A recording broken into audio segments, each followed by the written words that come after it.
శ్రీరామచంద్రం శ్రితపారిజాతం సీతాముఖాంబోరుహచించరీకः సమస్తకల్యాణగుణాభిరామः నిరంతరం మంగళమాతనోతు. దివ్యపీతాంబరధరः షడ్భుజైరుపలక్షితः స్వపాదనఖచంద్రాంశు ధ్వంసితాజ్ఞానకశ్మలः. హరి ఓం శ్రీ దత్తాత్రేయాయ నమః. శ్రీ సాయినాథాయ నమః. హరి ఓం. పరమేశ్వర స్వరూపమైన సభకి నమస్కారం. నిన్నటి రోజు రంగాన్ని ప్రారంభం చేస్తూ గురువు అన్న శబ్దానికి సంబంధించినటువంటి విశ్లేషణ కొంతవరకు చేసి ఆ గురువు యొక్క వైభవం గురించి కొంతవరకు వ్యాఖ్యానం చేసి ఆ శ్రీ గురు చరిత్ర అనబడేటటువంటి 3 పదముల వెనక ఉండేటటువంటి రహస్యాన్ని మీకు తెలియచెప్పేటటువంటి ప్రయత్నాన్ని కొంతవరకు చేసి ఉన్నాను. అయితే మీకు నేను ఒక మాట చెప్పాను. సదాశివ సమారంభాం శంకరాచార్య మధ్యమాం అస్మదాచార్య పర్యంతాం వందే గురు పరంపరాం.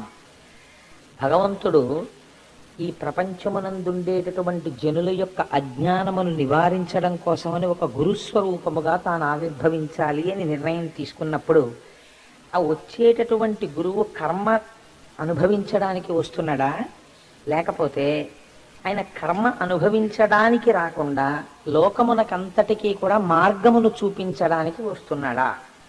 ఇది మీరు ప్రధానంగా గమనించవలసినటువంటి ఒక రహస్యం.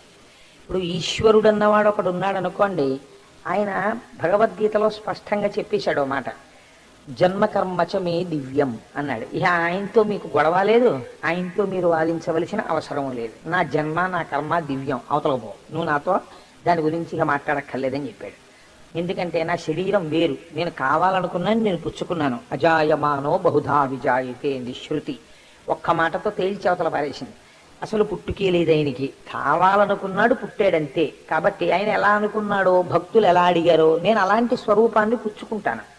ఎందుకని అంటే పరిత్రాణాయ సాధూనాం వినాశాయ చ దుష్కృతాం ధర్మ సంస్థాపనార్థాయ సంభవామి యుగే యుగే. ధర్మాన్ని రక్షించడానికి, ఇలా నిన్ను చూడాలని పరితపించేటటువంటి పరమ భాగవతోత్తముల యొక్క కోరిక తీర్చడానికి నా అంత నేనుగా ఒక రూపాన్ని తీసుకుంటున్నాను. అసలు నాకు రూపమే లేదన్నాడు. కాబట్టి భగవంతుడు ఒక రూపం తీసుకున్నప్పుడు అవతార ప్రయోజనం అని ఒకటి ఉంటుంది. ఒక రామావతారం ఉందనుకోండి, నరుడుగా వస్తే కానీ రావణ సంహారం అవ్వదు. అలాగే ఒక వామనావతారం ఉందనుకోండి, ఒక వటువుగా వచ్చి యాచిస్తే తప్ప ఇంద్రుడికి రాజ్యం ఇవ్వలేడు. అలా ఒక నరసింహావతారం ఉందనుకోండి, అటు మనుష్యుడు కాడు, ఇటు జంతువు కాదు, అలా వస్తే తప్ప హిరణ్యకశిపుడి సంహారం అవ్వదు.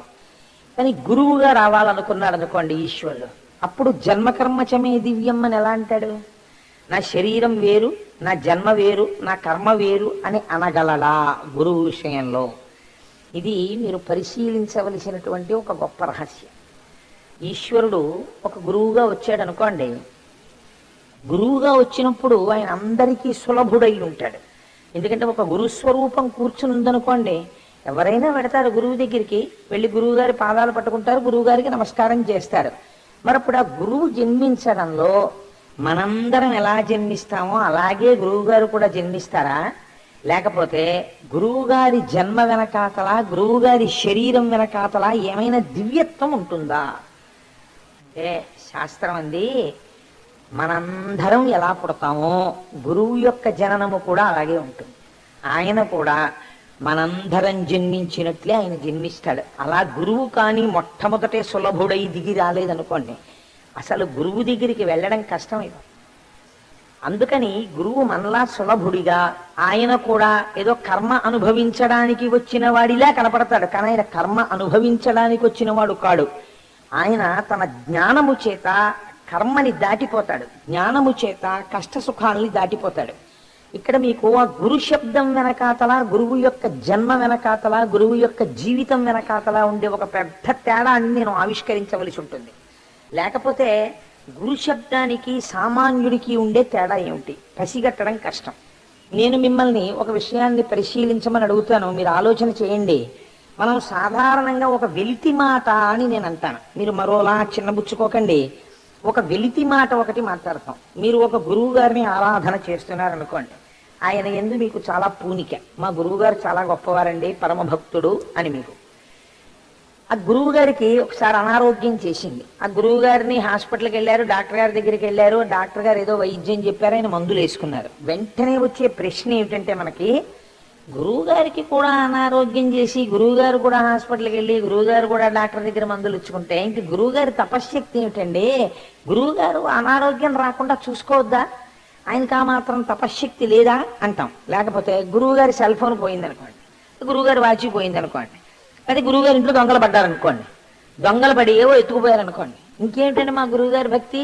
మా గురువు గారు అంటే ఏమిటి? మరి దేవుడు ఎదురుగుండా కూర్చోద్దా? గుమ్మం ఎదురుగుండా కూర్చుని కాపాడద్దా? అంటే మా గురువు గారిలో ఏదో తేడా ఉంది, మా గురువు గారు నేను అనుకున్నంత తపశ్శక్తి తత్పరుడు కాడు, మనం ఒక అంచనా వేస్తాం.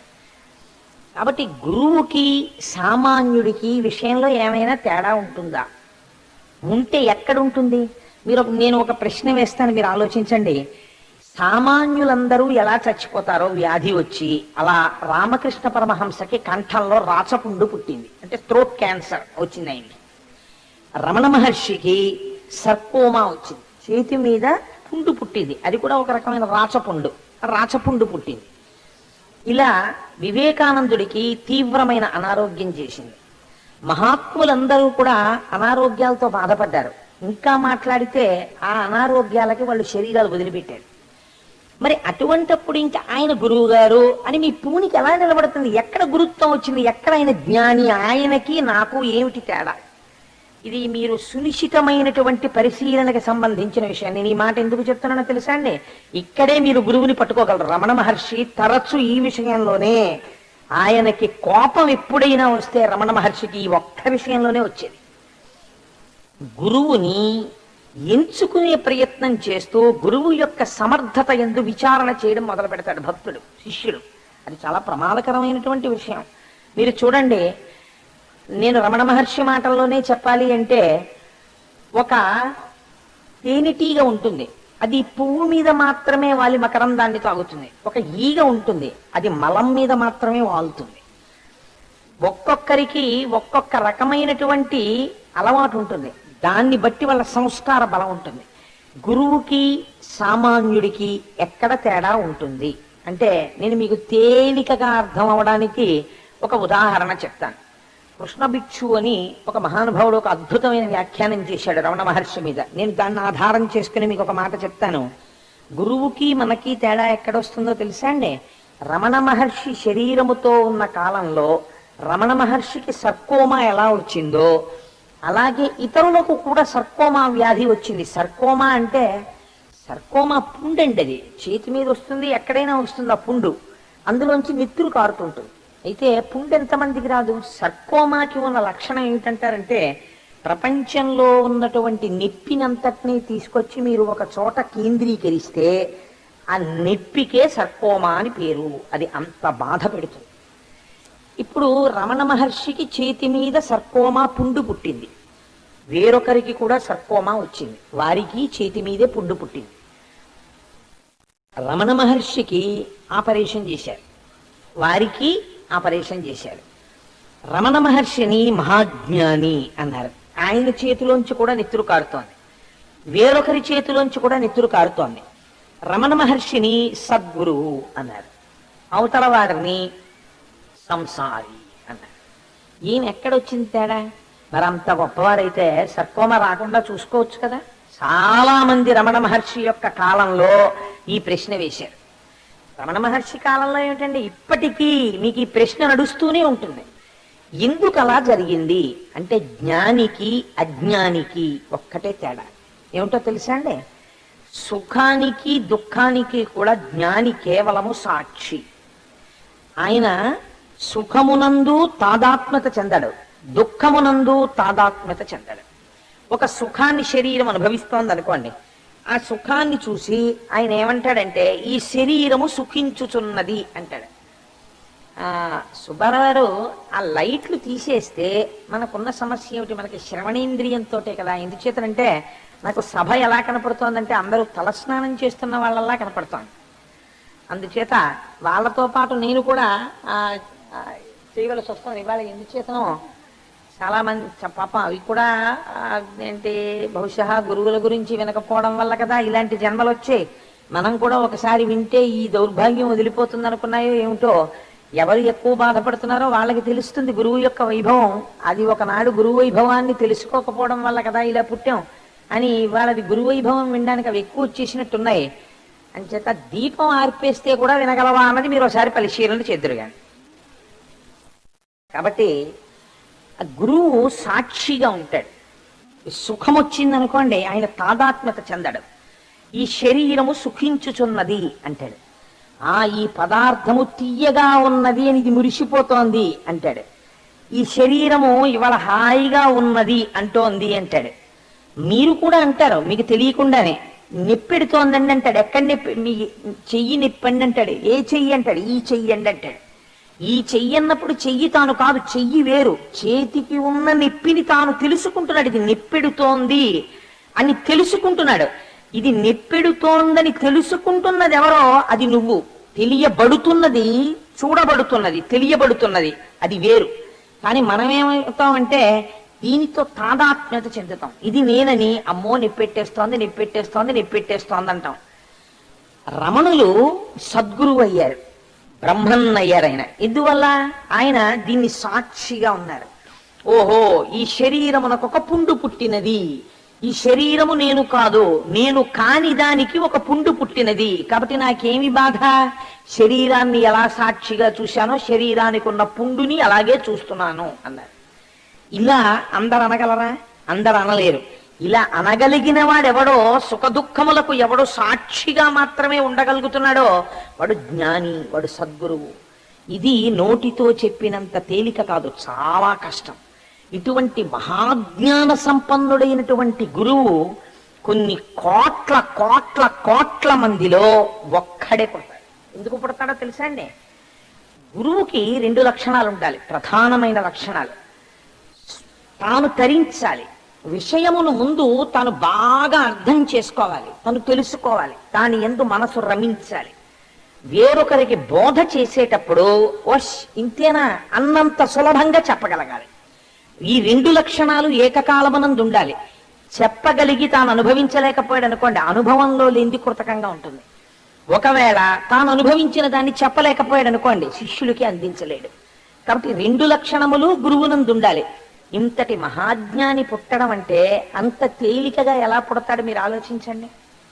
కాబట్టి ఒక గురువు పుట్టడం వరకు ఖాయం. కానీ ఆ గురువు పుట్టేటప్పుడు మాత్రం ఈశ్వరుడు ఒక విచారణ చేస్తాడు. ఏ విచారణ చేస్తాడంటే, ఎవరికి పడితే వారికి ఒక గురువు వారి కడుపున పుట్టేటట్టు అనుగ్రహించవచ్చా? ఎందుకనో తెలుసా అండి? ఒక సద్గురువు కానీ జన్మించాడు అనుకోండి ఒక వంశంలో, ఆయన జన్మించి తన అనుష్ఠాన బలము చేత, తన భక్తి చేత, తన జ్ఞానము చేత ఎందరినో తరింపచేస్తుంటాడు, తాను తరించిపోతూ ఉంటాడు. ఈయన చేసినటువంటి పనుల వల్ల పైన ఉన్నటువంటి 7 తరాలు మోక్షం పొందేస్తాయి. ఇప్పుడు ఆ తరాల్లో మహాపాపులు ఉండొచ్చు, కానీ వాళ్ళు మోక్షానికి వెళ్ళిపోవాలి. అలా 7 తరాల్ని మోక్షం ఇవ్వాలి, కింద 7 తరాల్ని రక్షించాలి. ఎందుకని? పైన మహానుభావుడు ఉన్నాడు ఆ వంశంలో, ఆయన్ని చూసి ఆయన కింది తరాల వాళ్ళని చెనకడానికి ఈశ్వరుడు ఒప్పుకోడు, ఊరుకుంటాడు. ఎందుకంటే ఆ వంశంలో పైన ఆయన పుట్టాడు. ఆయన వంశంలో పుట్టిన 7వ తరం వరకు ఏమీ చేయడానికి వీల్లేదు. కాబట్టి ఈశ్వరుడు కూడా మిన్నకుండాలి. కాబట్టి ఎక్కడ పడితే అక్కడ, ఎవరికి పడితే వాళ్ళకి అంతటి సద్గురువు పుడతాడా? కష్టం దాన్ని నిర్ధారించాలని శాస్త్రం. ఇక్కడే గమ్మత్తు వస్తుంది. అంచేత సద్గురువు వరకు అంగీకరిస్తారు, ఆయన మహానుభావుడు. కానీ ఆయన మహానుభావుడైనటువంటి ఒక సద్గురువు ఒక దంపతులకి జన్మించాలి. నేను మొట్టమొదటి ఒక మాట చెప్పాను మీకు, మనందరం ఎలా పుడతామో ఆయన అలాగే పుట్టాలి, సద్గురువు కూడా. కానీ పుట్టడానికి వాళ్ళు మోక్షం పొందేస్తారు. ఒక సద్గురువు ఉన్నాడు అనుకోండి, ఆ సద్గురువు తల్లి ఏమీ చదువుకోకపోవచ్చు, తండ్రి ఏమీ చదువుకోకపోవచ్చు, కానీ ఆయన్ని కన్న తల్లి అని ఆవిడికి కూడా మనం నమస్కారం తప్పకుండా చేస్తాం. ఒక భగవాన్ రమణులు ఉన్నారు, వారి తల్లి గారి పేరు అలగమ్మ గారు. అలగమ్మ గారి పేరు మీద మాతృభూతేశ్వరాలయము అని ఒక దేవాలయం ఉంది. ఇప్పుడు ప్రతివారు మాతృభూతేశ్వరాలయంలోకి వెళ్ళి ఒక నమస్కారం చేస్తారు. ఆవిడికి రమణులు ఎక్కడ మోక్షం ఇచ్చారో స్కందాశ్రమానికి వెళ్ళి చూస్తారు. రమణుల తల్లి అని మురిసిపోతారు. అటువంటి స్థితి ఒక తల్లి ఒక తండ్రి పొంది అంతటి మహాపురుషుడు జన్మించాలంటే ఆ దంపతుల యందు ఏదో ఒక ఉత్కృష్టత ఉండాలి. ఇది ఎక్కడ చేస్తున్నారో వంశంలో అటువంటి వారి యందు ఆ వంశమునందు పుట్టడానికి ఈశ్వరుడు అనుగ్రహిస్తాడు తప్ప అల్లా తప్పగా ఎవరిని పడితే వాళ్ళని ఎంచుకుని సద్గురువు జన్మించాడు. భగవంతుడు జన్మించవచ్చు, ఒక మినహాయింపు ఉంది. ఈశ్వరుడు అనుగ్రహం కలిగిందనుకోండి, ఆయన అలా చూసి సభలో నేను ఆయన కడుపున పుడతానని అనేస్తాడంతే సులభంగా. పరమాత్మ అన్నాడు దశరథ మహారాజు గారి కడుపున పుడతానని. కానీ సద్గురువు పుట్టేటప్పుడు మాత్రం అలా పుట్టడు. సద్గురువుని ఇవ్వాలంటే దంపతుల కడుపున దానికి ఎంతో పుణ్యబలం ఉంటేనే వారి యొక్క ఉపాధిలోంచి వారి తేజస్సులోంచి ఆ సద్గురువు జన్మిస్తాడు. అందుకే మీకు గురువు అనేటప్పటికి ఎవరైనా చెప్పేటటువంటి శ్లోకం ఒక్కటే చెప్తాం. ఏం చెప్తాం? గురుర్ బ్రహ్మ, గురుర్ విష్ణు, గురుదేవో మహేశ్వర, గురు సాక్షాత్ పరబ్రహ్మ, తస్మై శ్రీ గురవే నమః. బ్రహ్మ విష్ణు మహేశ్వర స్వరూపుడై పరబ్రహ్మమై ఉంటాడు. ఇలా పరబ్రహ్మమై బ్రహ్మ విష్ణు శివాంశలతో సృష్టిలో స్వయంగా కనపడేటటువంటి గురుస్వరూపం ఒకటి ఉన్నది. అదే దత్తాత్రేయ స్వరూపం. ఆయనలో బ్రహ్మ విష్ణు మహేశ్వరులు ముగ్గురు ప్రకటముగా కనపడుతుంటారు, 3 తలకాయలు. మిగిలిన గురువులు కూడా ప్రకటముగా కనపడరు, కానీ వాళ్ళు కూడా బ్రహ్మ విష్ణు మహేశ్వరులు వారి ఎందుంటారు. పరబ్రహ్మమే వారి ఎందుంటాడు. వారు పరబ్రహ్మమై ఉంటారు. ఇందువల్ల అలా జరుగుతుంది. అంటే నిన్నటి రోజున మీకు నేను ఒక విషయం చెప్పి దాట వేశాను, సమయం సరిపోదని. గురు బ్రహ్మ, బ్రహ్మ అంటే సృష్టిస్తాడు. ఏమిటి సృష్టించాడు గురువు గారు అంటే మీ యందు జ్ఞాన జ్యోతిని వెలిగించాడు ఆయన. ఇన్నాళ్ళు మీరు పరాన్ముఖులై ఉంటే, విషయ భోగముల వేపుకుంటే, ఇవాళ మిమ్మల్ని ఆయన పరమాత్మ వేపుకి తిప్పాడు. అందుకని జ్ఞానమును కల్పించాడు. కాబట్టి ఆయన సృష్టికర్త బ్రహ్మ. ఈ వచ్చినటువంటి జ్ఞానం, ఈ భక్తి చిదిరిపోతుంది. మళ్ళీ అస్తస్తమానం గురువు గారి మాట వింటూ ఉండాలి. ఆ వినడంలో గురుర్ విష్ణు స్థితికారుడై ఆ భక్తిని నిలబెడతాడు. గురుదేవో మహేశ్వర, మహేశ్వరుడు లయం చేస్తాడు.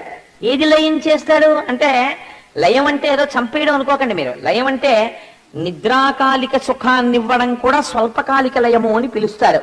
అలా అజ్ఞాన లయం చేసి జ్ఞానమునందు నిలబెడతాడు. కాబట్టి గురుదేవో మహేశ్వర 3 చేస్తాడు. కాబట్టి గురు సాక్షాత్ పరబ్రహ్మ.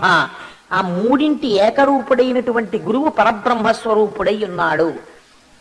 అటువంటి గురువుకి తస్మై శ్రీ గురవే నమః. ఇది మీరు గమనించాలి.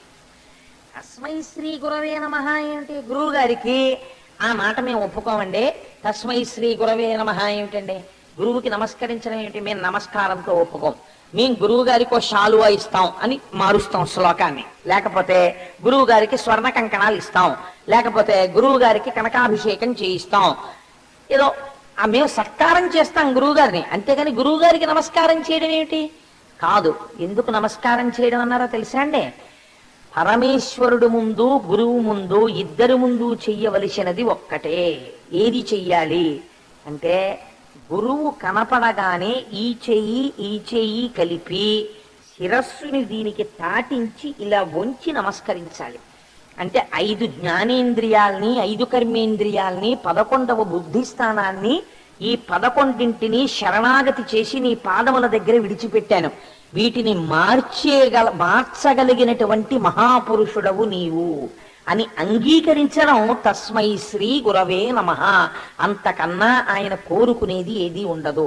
అలా ఆయన కోరుకున్నాడు అనుకోండి, నిజంగా అంతరంగంలో బయట వాళ్ళకి తెలియకపోవచ్చు గురువు గారికి కోరికుందో లేదో, ఈశ్వరుడికి తెలుస్తుంది. గురువుకి ప్రీతి దేని యందు ఉండాలో తెలుసా అండి? భగవత్ కథ చెప్పడంలో 10 మందిని దిద్దుబాటు చేయడంలో ఉండాలి తప్ప, గురువుకి అన్యథాలంపటం ఉందనుకోండి, ఇది చెప్తే నాకేమొస్తుంది అన్న ఆలోచన గురువుకు బయలుదేరిపోయింది అనుకోండి, ఉత్తర క్షణంలో ఆ గురువు అమ్ముడు పోయినట్టే. అంటే మీరు ఒక్క మాట జ్ఞాపకం పెట్టుకోండి. ఒక గురువు గారికి ఎవరో పట్టుకెళ్ళి ఒక ఆవుని ఇచ్చారు, ఇస్తే ఆయన అమ్ముడు పోయినట్ట అని మీరు అనకండి. అది వేరు. ప్రీతితో శిష్యుడిచ్చినటువంటి దాన్ని స్వీకరించడం వేరు, తాను ఆశించడం వేరు. తాను ఆశించకుండా చెప్పడమే ప్రయోజనంగా చెప్పుకున్నవాడు, శిష్యుల్ని దిద్దడమే ప్రయోజనంగా దిద్దుకున్నవాడు ఎవరున్నాడో అటువంటి వాడు గురువు. ఆ గురువుకి మీరేమిస్తారు? నమః, నమస్కరించాలంతే.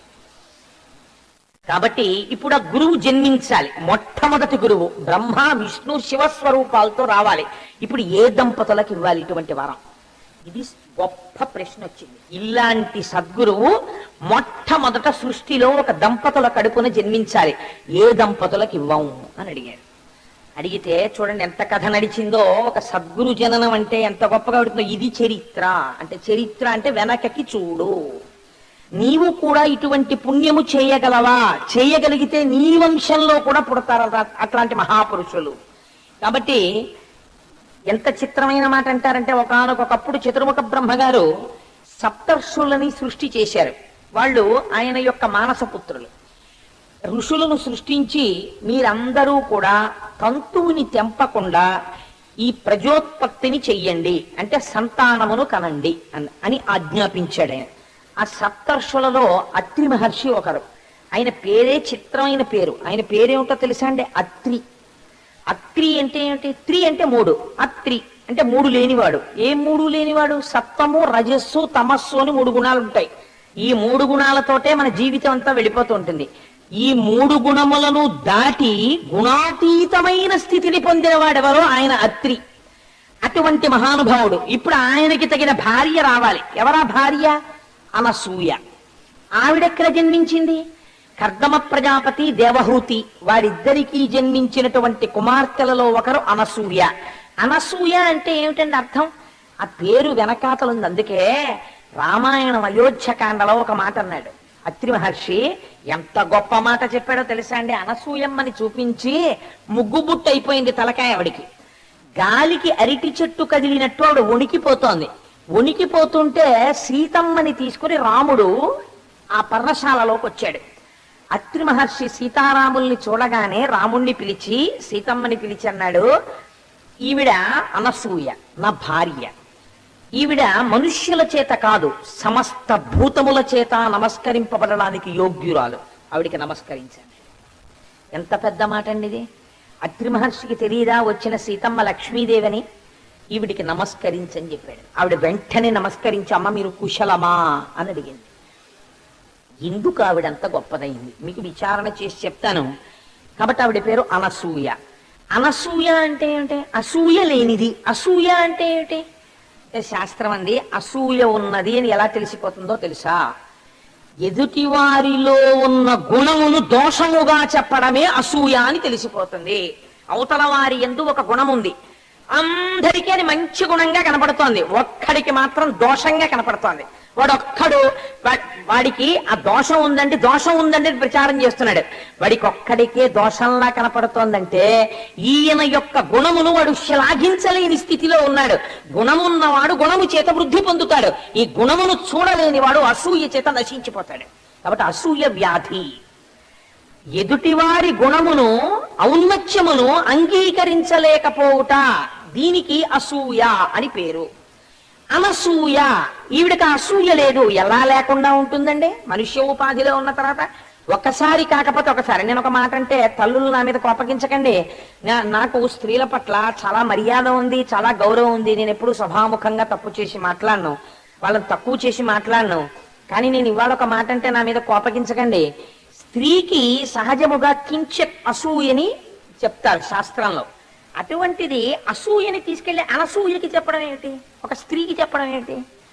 చాలా మంది తెలియక ఆడవాళ్ళని తక్కువ చేసి మాట్లాడారు శాస్త్రాల్లో అంటారు. వాళ్ళకి ఏం తెలుసు? పేరు పెట్టి గౌరవించడం కూడా ఆడవాళ్ళని గౌరవించారు. అసూయని గెలవడానికి 2 మార్గాలు చెప్పారు. అసూయ నీకు ఉంటుంది, కానీ దాన్ని గెలవాలి. ఎలా గెలవగలవు? 2 మార్గములతో గెలవమన్నారు. నువ్వు ప్రయత్నపూర్వకంగా అలవాటు చేసుకోవాలి. అలా అలవాటు చేసుకుంటే నువ్వు ఒక పెద్ద దోషం నుంచి తప్పుకుంటావు. ఏమిటో తెలుసా అండి?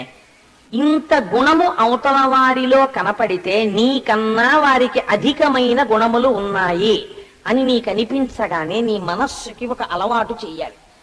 వారు నిజంగా మహానుభావుడండి, ఇన్ని గుణములున్నాయి వారికి అని ఒక గుణం నీకు నచ్చింది పట్టుకుని, అమ్మ బాబు ఆయన మహాత్ముడండి నిజంగా మరి గుణం ఎంత గొప్పదండి అని నువ్వు ప్రయత్నపూర్వకంగా 10 మందిలో శ్లాఘించాలి. ఇలా శ్లాఘించడం అలవాటైతే నీ మనస్సు లొంగడం మొదలవుతుంది. నీకన్నా పైనున్న వారి గుణమును అంగీకరించి స్తోత్రం చెయ్యాలి. నీకన్నా తక్కువ గుణములున్న వారిని చూసి విమర్శించి వాడెంతటి వాడు వీడెంతటి వాడనడం కాదు. అలా అంటూ నువ్వు మెట్టెక్కుతుంటే కిందకి జారిపోతావు. అలా అనకూడదు. ఒక్కొక్క మెట్టు నువ్వు పైకెక్కుతూ కిందనున్న వారిని, నీకన్నా గుణములలో తక్కువ స్థాయిలో ఉన్న వారిని చూసి అరే రే వీరు కూడా ఎన్నడు గుణములు పొందుతారో, ఎప్పుడు పైకెక్కుతారో అని నువ్వు మనస్సులో వారి యొక్క ఉన్నతిని కోరుకోవాలి.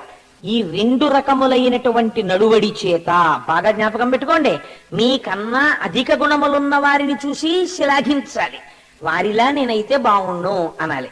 మీకన్నా తక్కువ గుణములున్న వారిని చూసి ఈశ్వరుడు వీరిని కూడా సత్పురుషులుగా మార్చి వీరికి ఉన్న ఈ దుర్గుణము పోయేటట్టుగా చేసి వీరిని సమున్నత స్థితికి తీసుకెడితే బాగుండు అనగలగాలి. ఈ 2 రకములైనటువంటి నడువడి చేత అసూయ అనసూయగా మారుతుంది. అనసూయ ఈ లక్షణంతో సమస్త భూతములను ప్రేమించడం తప్ప ఎన్నడూ వేరొకరి యందు అసూయ పెట్టుకున్నటువంటి తల్లి కాదు. అందుచేత ఆవిడ అనసూయ. ఈయన అత్రి. అత్రి అనసూయ.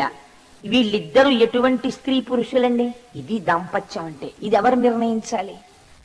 ఎందుకని వివాహాలు పెద్దలు నిర్ణయించాలని చెప్పడం వెనకాతల ఉన్నటువంటి రహస్యం ఇది. ఓ మొగాడు ఓ ఆడదాన్ని చూసి ప్రేమించేశానంటాం పెద్ద విద్య. అది విద్య కాదు. ఒక పెద్దలు చూసి ఈ పురుషుడికి ఈ స్త్రీ తగినదవుతుంది, వీరిద్దరూ కలిసి జీవనార్థాన్ని నడుపుకోగలుగుతారు అని పెద్దలు ఒక తేజస్సు అవుతుంది.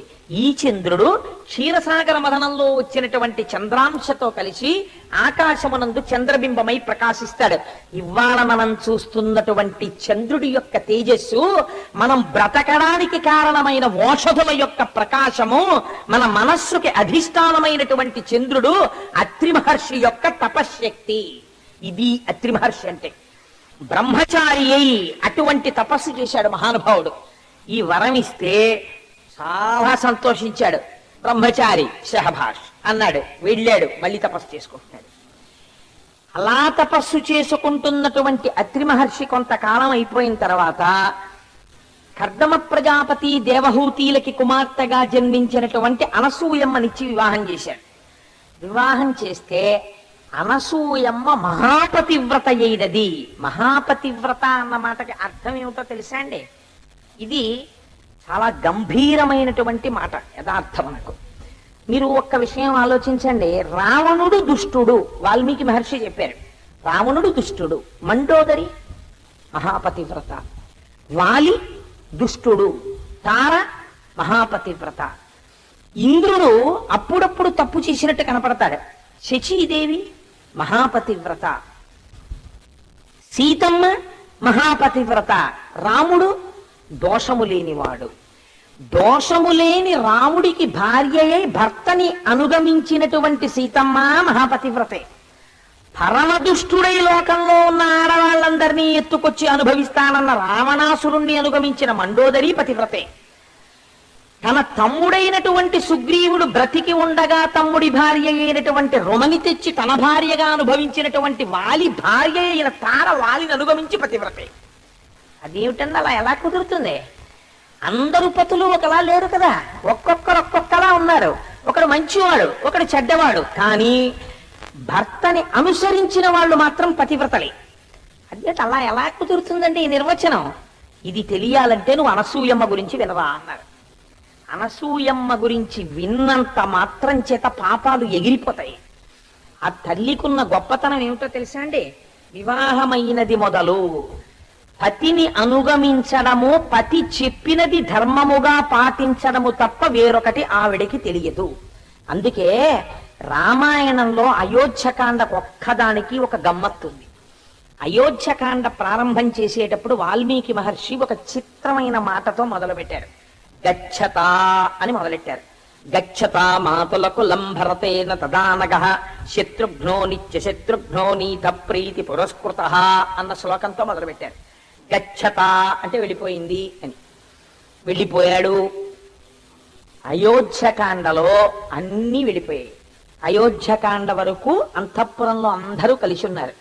అయోధ్యకాండ ప్రారంభమయ్యాక అయోధ్యలో ఉన్న సింహాసనం నందిగ్రామానికి వెళ్ళిపోయింది. రాముడు అరణ్యాలకు వెళ్ళిపోయాడు, సీతమ్మ అరణ్యాలకు వెళ్ళిపోయింది, లక్ష్మణుడు అరణ్యాలకు వెళ్ళిపోయాడు, దశరథుడు ఊర్ధ్వలోకాలకు వెళ్ళిపోయాడు. అన్నీ వెళ్ళిపోయాయి.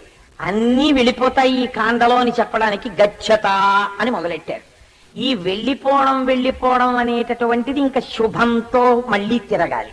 ఎక్కడ తిరగాలి? కాండ పూర్తి చేసినప్పుడు మళ్ళీ ఎక్కడ పూర్తి చేశారో తెలుసండి? అయోధ్యకాండ అత్రి మహర్షి అనసూయమ్మ దగ్గరికి సీతారాముల వెళ్ళడం దగ్గర పూర్తి చేశారు మళ్ళీ. అంటే ఎంత జాగ్రత్తగానో ముగించవలసిన కాండ ఎవరి దర్శనంతో పూర్తవ్వాలి? అత్రి అనసూయల దర్శనంతో. అనసూయమ్మ అత్రి దర్శనానికి సీతారాములు వెళ్ళారు అయోధ్యకాండలో. వెడితే అత్రి మహర్షి సీతారామ లక్ష్మణులకు స్వాగతం చెప్పి మొట్టమొదట ఏం చెప్పాలి? నేను అత్రి మహర్షిని, నేను ఇంత తపస్సు చేశానని చెప్పాలి. అత్రి మహర్షి అలా చెప్పలేదు. ఆయన ఏం చెప్పారో తెలుసా అండి? రామ, తల్లి సీత ఈవిడ ఎవరో తెలుసా? ఈవిడని అనసూయ అంటారు. ఈవిడ వివాహమైనది మొదలు సర్వకాలముల యందు నన్ను అనుగమించడము తప్ప వేరొకటి తెలియదు. భర్త మాట జవదాటకపోవడమే స్త్రీకి పెద్ద ఆచారము. స్త్రీకి అంతకన్నా ఆచారము లేదు. రామాయణం తెలిస్తే చదివితే తెలుస్తుంది. కాబట్టి నన్ను అనుగమించినది అనసూయ, నేనేం చెప్తే చేసింది. కాబట్టి ఇంతటి మహాపతివ్రత ఈవిడి దగ్గరికి వెళ్ళి నమస్కారం చెయ్యి. ఈవిడికి నువ్వు కాదు సమస్త భూతములు నమస్కరించాలి అనసూయకి అన్నారు అత్రి మహర్షి.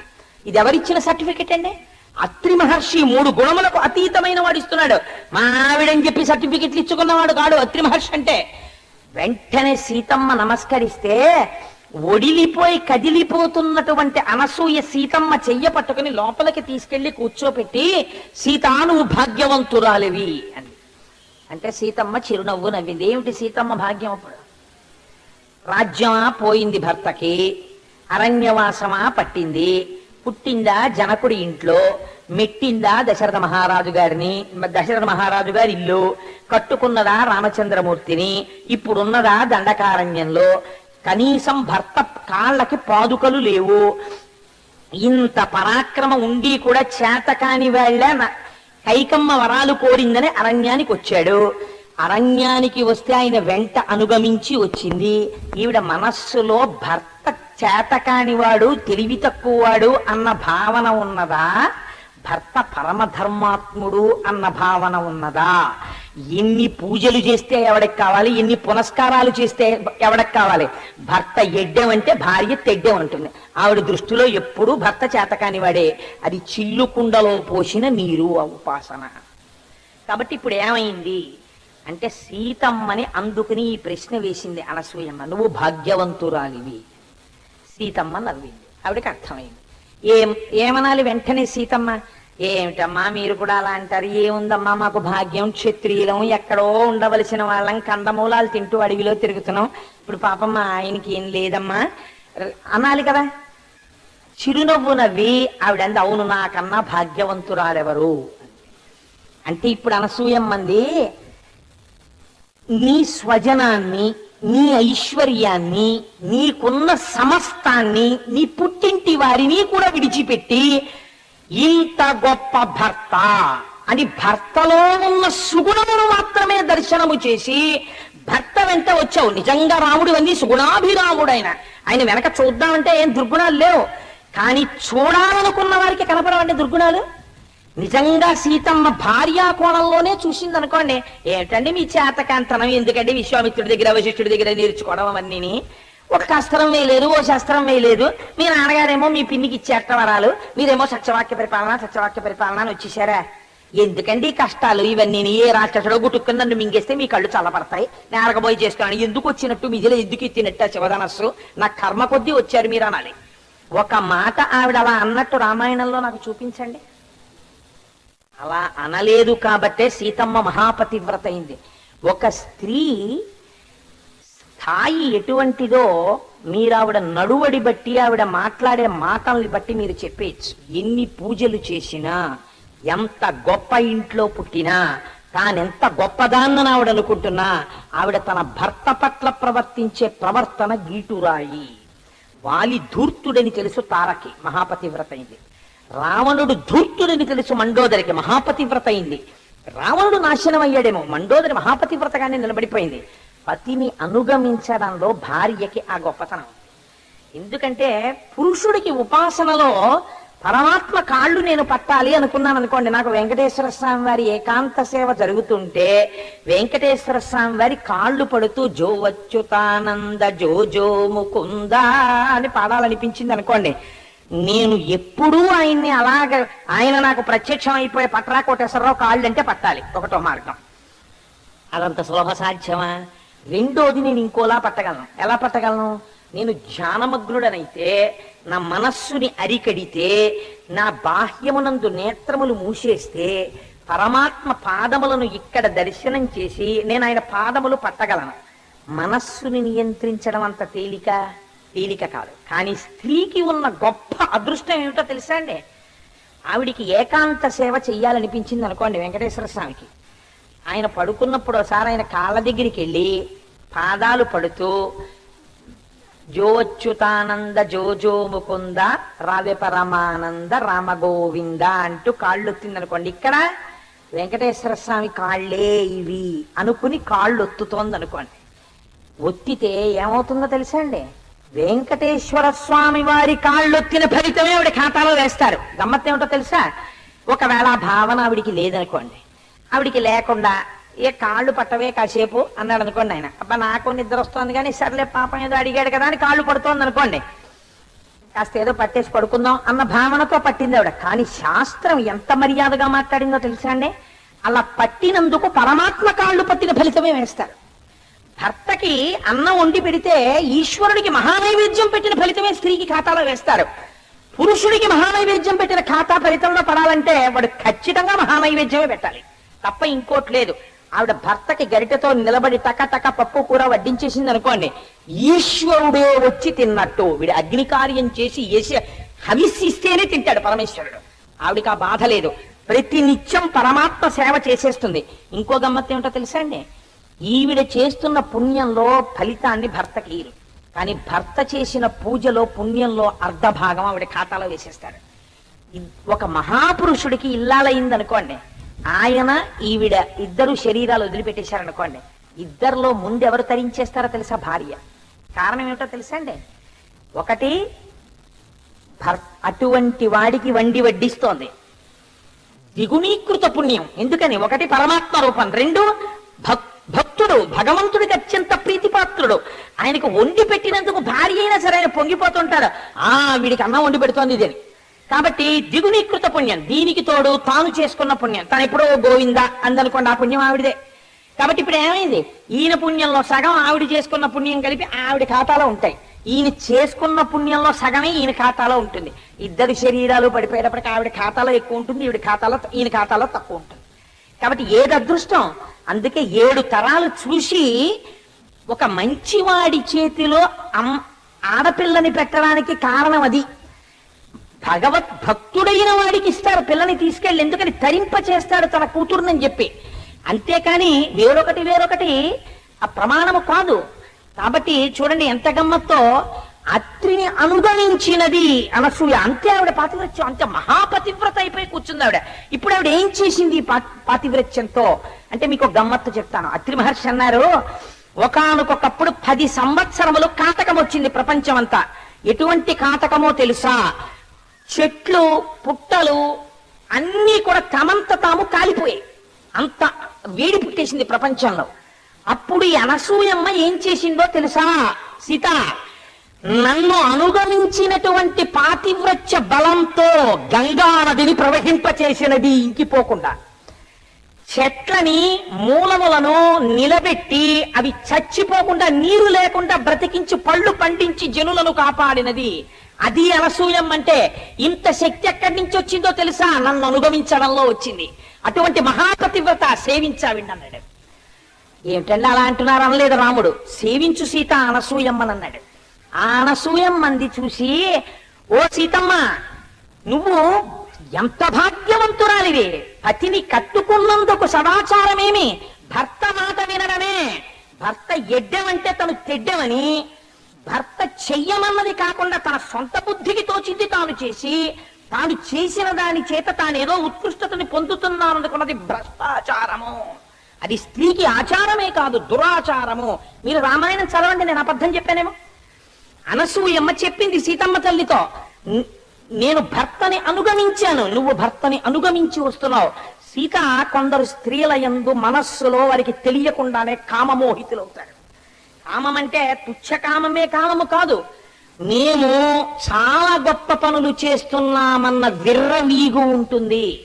ఆ విర్రవీగు చేత వారు చేసే పని ఏమిటో తెలుసా? భర్త యందు తృణీకార భావం ఏర్పడుతుంది. ఈయనకేం తెలుసు, మాకు తెలుసన్ని అన్న భావన వస్తుంది. ఈ భావన ఉన్నవారు ఎటుపోతున్నారో తెలుసా? అధపాతాళమునకు వెళ్ళిపోతున్నారు. నిరంతర భర్తృ నిరసనము జరుగుతోంది, ఈశ్వర ధిక్కారము. అందుచేత మహాపాపాన్ని మూట కట్టుకుంటున్నారు. భర్తని అనుగమించిన వారు ఊర్ధ్వలోకములకు వెళ్ళిపోతున్నారు. సావిత్రిలా, నువ్వు నీ భర్తని అనుసరించి వచ్చావు సీతమ్మ, నీ పాతివ్రత్యానికి నేను పొంగిపోతున్నాను. ఏది 4 మాటలు నువ్వు మాట్లాడు అని గొప్పగా అడిగిందో చూడండి ఆవిడ. అంటే సీతమ్మ అంది, అమ్మా నీవు చెప్పిన విషయములు నాకు కూడా తెలుసు తల్లి. నా తల్లి వివాహము చేసేటప్పుడు అగ్ని కార్యంలో నన్ను పక్కన కూర్చోబెట్టుకుని ఈ విషయాలే చెప్పింది. తల్లి, ఆడపిల్లని కన్న తల్లి కన్యాదానం జరిగేటటువంటి సమయంలో మీ అత్తగారిని ఇలాను, మీ మామగారిని ఇలాను, మీ ఆయన్ని ఇలా లొంగ తీసుకో, మీ అత్తమామల నుంచి కొడుకుని వేరు చేయి, అల్లుడు మన ఇంటికి రావాలి, మనం అల్లుడిని గౌరవించకూడదు, వాళ్ళ తల్లి తండ్రి ఏమైపోతే మనకెందుకు, ఈ దిక్కుమాలిన కబుర్లు కాదు ఆడపిల్ల తల్లి చెప్పవలసింది. అత్తవారింటి వైభవాన్ని నిలబెట్టు, నీ భర్త మనస్సుని చూరగొను, ఆయన వెనక అనుగమించు. నీకు ఇవాల్టి నుంచి ప్రత్యక్షమైనటువంటి దైవము తండ్రితో సమానం మామగారు. నీ తండ్రిని ఎలా గౌరవిస్తావో మామగారిని అలా గౌరవించు, నన్ను ఎలా గౌరవిస్తావో నీ అత్తగారిని అలా గౌరవించు అని. అన్నిటికన్నా పెద్దది ఆచారము అన్న మాటకొక్కటే అర్థము. నీ భర్త మాటయే నీకు ఆచారము. ఆయన ఏది చెప్పాడో అది నువ్వు చేయడమే నీకు ఆచారం, అంతే. వేరొకటి ఆచారము లేదు స్త్రీకి. కాబట్టి నీ భర్త మాటని తిరస్కరించి నువ్వు సదాచారంలో ఉన్నానని మాత్రం అనుకోకు అని ఈ మాటలు మా అమ్మ కూడా చెప్పిందమ్మా నాకు అగ్ని కార్యంలో. అయినా తల్లి అనసూయమ్మ, నేను ఒక మాట చెప్తాను విను. పురుషుడు దుర్మార్గుడై, ఇంద్రియలంపటుడై, చేతకానివాడై, భార్యని విడిచిపెట్టి తిరిగేటటువంటి దుర్మార్గుడై, అటువంటి వాణ్ణి కూడా అనుగమించినటువంటి స్త్రీ గొప్పదేమో. సకల లక్షణ లక్షితాంగుడై, అమృతము వంటి హృదయము కలిగిన వాడై, పరమ నెమ్మది కలిగిన వాడై, ధర్మాత్ముడై, ఎప్పుడూ నాయందు మనస్సున్నవాడైనటువంటి నా భర్త మాట నేను వినడంలో గొప్పతనమే ఉందమ్మా అని అడిగింది. పొంగిపోయింది అనసూయమ్మ. సహబాష్ సీతమ్మ, ఏమి మాట్లాడావు? స్పష్టంగా మాట్లాడావు. నీ పాతివ్రత్యానికి నేను పొంగిపోతున్నాను. అందుకే నీకేమిస్తున్నానో తెలుసా? ఇవిగో పట్టుబట్టలు, ఇవి నలగవు. ఇవిగో అంగరాగములు, అంగరాగములు అంటే ఫెయిర్ అండ్ లవ్లీ లాంటి క్రీమ్స్. ఈ క్రీమ్స్ ఇవి రాసుకుంటే ఎంతకాలానికి సువాసన వస్తూనే ఉంటుంది. ఇవిగో నీకు కొన్ని నగలు ఇస్తున్నాను. ఈ నగలు ఎప్పటికీ ప్రకాశవంతంగానే ఉంటాయి. కొన్ని పువ్వులు ఇస్తున్నాను, ఈ పువ్వులు వాడవు. ఇవి పెట్టుకుని నువ్వెవరి దగ్గరికి వెళ్ళాలో తెలుసా? నేటి రాత్రి రాముడి దగ్గరికి వెళ్ళు. లక్ష్మి చేత శోభింపబడిన శ్రీ మహావిష్ణువులా నిన్ను చూసి రాముడు సంతోషించాలి, వెళ్ళండి అంటే. నేను సభాముఖంగా ఇలా చెప్పానని మీరు అనుకోకండి. అమ్మ ఋష్యాశ్రమంలో ఇప్పుడు అర్ధరాత్రి వేళ నేను ఈ పట్టు చీర కట్టుకుని అంగరాగాలన్నీ రాసుకుని పువ్వులు ఎట్టుకుని నేను రాముడి దగ్గరికి వెళితే బాగుంటుందా? ఇప్పుడు వద్దులేండి అని అనలేదు సీతమ్మ. ఆచారం అంటే ఇది.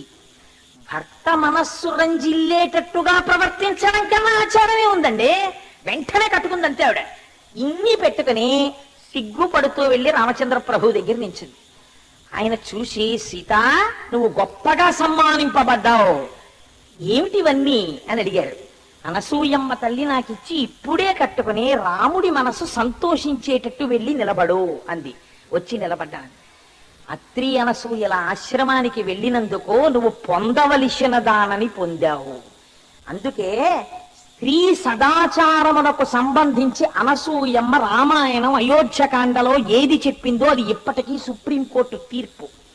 అందుకే పాతివ్రత్యానికి అనసూయమ్మని చెప్తారు. దత్తాత్రేయుల వారు కొడుగ్గా పుట్టాడంటే ఏం ఉట్టినే పుట్టేయలేదు. అనసూయమ్మకి ఆవిడ పాతివ్రత్యం అంటే ఏమిటో చూడండి. ఇది ఆవిడ పాతివ్రత్యం. సమస్త కాలమునందు పతిని అనుగమించింది. ఒకసారి అడిగింది భర్తని. అందుకే స్త్రీకి ఒక లక్షణం ఉంటుంది. ఒక వ్రతం చెయ్యాలనుకోండి, భర్త పాదాలకి నమస్కరించి ఆయన చెయ్యమన్నదే వ్రతం. కైలాస గౌరి నోము అన్నీ తీసుకొచ్చి పీటలకు వెళ్ళే మీద కూర్చునే ముందు భర్తకి నమస్కరించి, మీ అనుమతితో నేను కైలాస గౌరి నోము చేసుకుంటున్నాను, మీరు నాకు అనుమతి ప్రసాదించండి అని అడగాలి. షహబాష్, చేసుకో చక్కగా అని ఈయన అనాలి. ఈయన వెర్రి వెటకారాలు తగ్గించుకోవాలి. కాస్త ఎప్పుడు ఎలా మాట్లాడాలో నేర్చుకోవాలి. అంటే ఆవిడ వెళ్ళి చక్కగా పీటల మీద కూర్చుని చేస్తే అప్పుడు పూర్ణ ఫలితం వస్తుంది. భర్త అనేటటువంటి వాడు చిటికిన వేలు పట్టుకున్నది భార్యను ఉద్ధరించడానికి తన నడువడి చేత. అంతేకాని భార్యని కూడా కూపములోకి లాగేయకూడదు. ఆవిడికి సంస్కారం ఉన్నా పాడి చేసేస్తే ఎలాగా? ఆవిడ సంస్కారమును నిలబెట్టాలి, ద్విగుణీకృతం చెయ్యాలి. భర్త కూడా తన ప్రయత్నం తనకుండాలి. అందుచేత ఆ సీతమ్మకి ఆనాడు మహాతల్లి చెప్పింది. ఏమని చెప్పింది? ఆవిడ చెప్పినటువంటి మాట ఏది ఉన్నదో అది శిలాశాసనము. ఎప్పటి నుంచి? ఆనాటి నుంచి ఈనాటి వరకు స్త్రీ నడువడికి ఇదే గీటురాయి. ఆవిడ తపస్సు చెయ్యాలనుకుంది. ఎవరిని అడిగిందో తెలుసా అండి? అత్రి మహర్షిని అడిగింది. నేను తపస్సు కూడా చేద్దాం అనుకుంటున్నాను, చెయ్యనా అని అడిగింది. ఆయన అన్నాడు, సంతోషం, చెయ్యి కొంతకాలం అన్నాడు. ఎన్నాళ్ళు చేసిందో తెలుసా అండి? 10,000 సంవత్సరములు తపస్సు చేసింది. అది అనసూయమ్మ అంటే. అటువంటి తల్లి ఆ అనసూయమ్మ ఒక మాట అంటుంది. నువ్వేం చెయ్యాలో తెలుసా? నువ్వు సభతృతస్య సహధర్మచారిణి. నీకు ధర్మం అంటే ఏమిటో తెలుసా సీత? ఎప్పుడూ భర్తతో అనుగమించి ఆయన చెప్పినట్టు చెయ్యడమే నీకు గొప్ప ధర్మము. ఈ ధర్మము నుండి ఎన్నడూ వైక్లభ్యమును పొందకు. అలా ఉండడం చేత ఏమవుతుందో తెలుసా? యశస్య ధర్మస్య తతః సమాప్స్యసి. దాని చేత కీర్తి, దాని చేతనే ధర్మము, ఈ రెండు కూడా పూర్ణమవుతాయి. ఈ విషయంలో వచ్చే వైక్లభ్యము రెండిటిని పాడు చేసేస్తుంది. పెద్దలు కీర్తించరు ఆ నడువడిని. రెండు, ఆ నడువడి చేత ధర్మముతో ఉన్నామని అనుకుంటారు, కనది ధార్మికము కాదు, శాస్త్రం అంగీకరించలేదు. ఇందాకనే చెప్పాను, వెదురు బుట్టలో నీరు పోసి పక్కింటికి తీసుకెడదాం అనుకోవడం. వెదురు బుట్టలో పోసి నీళ్ళు ఎలా ఉంటాయండి? భర్త చెప్పిన మాట వినకుండా నువ్వు చేసిన ఎన్ని సదాచారములు నిలబడేవి కావు. ఆయన మనస్సు ప్రీతి పొందనప్పుడు నీ నడువడి ఎటువంటిదైతే ఎవడికి కావాలి? దాన్ని పెద్దలు శ్లాఘించరు, తిరస్కరిస్తారు. కాబట్టి ఏమైపోయింది అంటే, ఈ కారణము చేత ఆనాడు అనసూయమ్మ చెప్పిన మాటలే ఈనాటికి శిరోధార్యములై ఉన్నాయి. అందుకే పూర్వం రామాయణం చదవండి అనేవారు. రామాయణం ధర్మశాస్త్రం, రామాయణం చదివితే తెలుస్తుంది ఎలా బ్రతకాలో. ఆనాటికి ఏమిటంటే, ముందు నుంచి సీతమ్మ నడువడి వలననే రామచంద్రమూర్తికి గౌరవం కలిగింది. కాబట్టి అటువంటి అనసూయమ్మ ఒకానొకప్పుడు ఒక చిత్రమైనటువంటి సంఘటన జరిగింది. ఒక తల్లి, ఒక మహాపతివ్రత, ఆవిడకి ఒక భర్త ఉండేవారు కాశ్యపుడు అని. ఆ భర్త తెల్లవారితే సూర్యోదయం అయితే మరణిస్తాడు అని ఆయనకు ఒక శాపం వచ్చింది. ఆ శాపం ఇవ్వడంలో ఉన్న ఆశ్చర్యకరమైన విషయం చూడండి. కోపం వచ్చినవాడు వెంటనే ఏదో చెప్పాలి. ఆ శాపం ఇచ్చేటప్పుడు ఆ బ్రాహ్మణుడికి ఎటువంటి శాపం ఇచ్చారంటే, రేపటి రోజు సూర్యోదయం అయితే నీ భర్త మరణిస్తాడు అని శాపం ఇచ్చారు సుమతి భర్త కాశ్యపుడికి. ఇస్తే సూర్యోదయం అయితే తన భర్తకి శరీరం వదిలిపెడతాడు. వదిలిపెడితే తన మాంగళ్యం జారిపోతుంది. ఆ పతివ్రత తన పాతివ్రత్య శక్తితో ఆవిడ ఏం చేసిందో తెలుసా అండి? ఆవిడ పతిని అనుగమించినది. ఎవరు ఆ భర్త? కుష్ఠురోగి. కుష్ఠురోగి అయిన భర్తని సేవించింది ఆవిడ.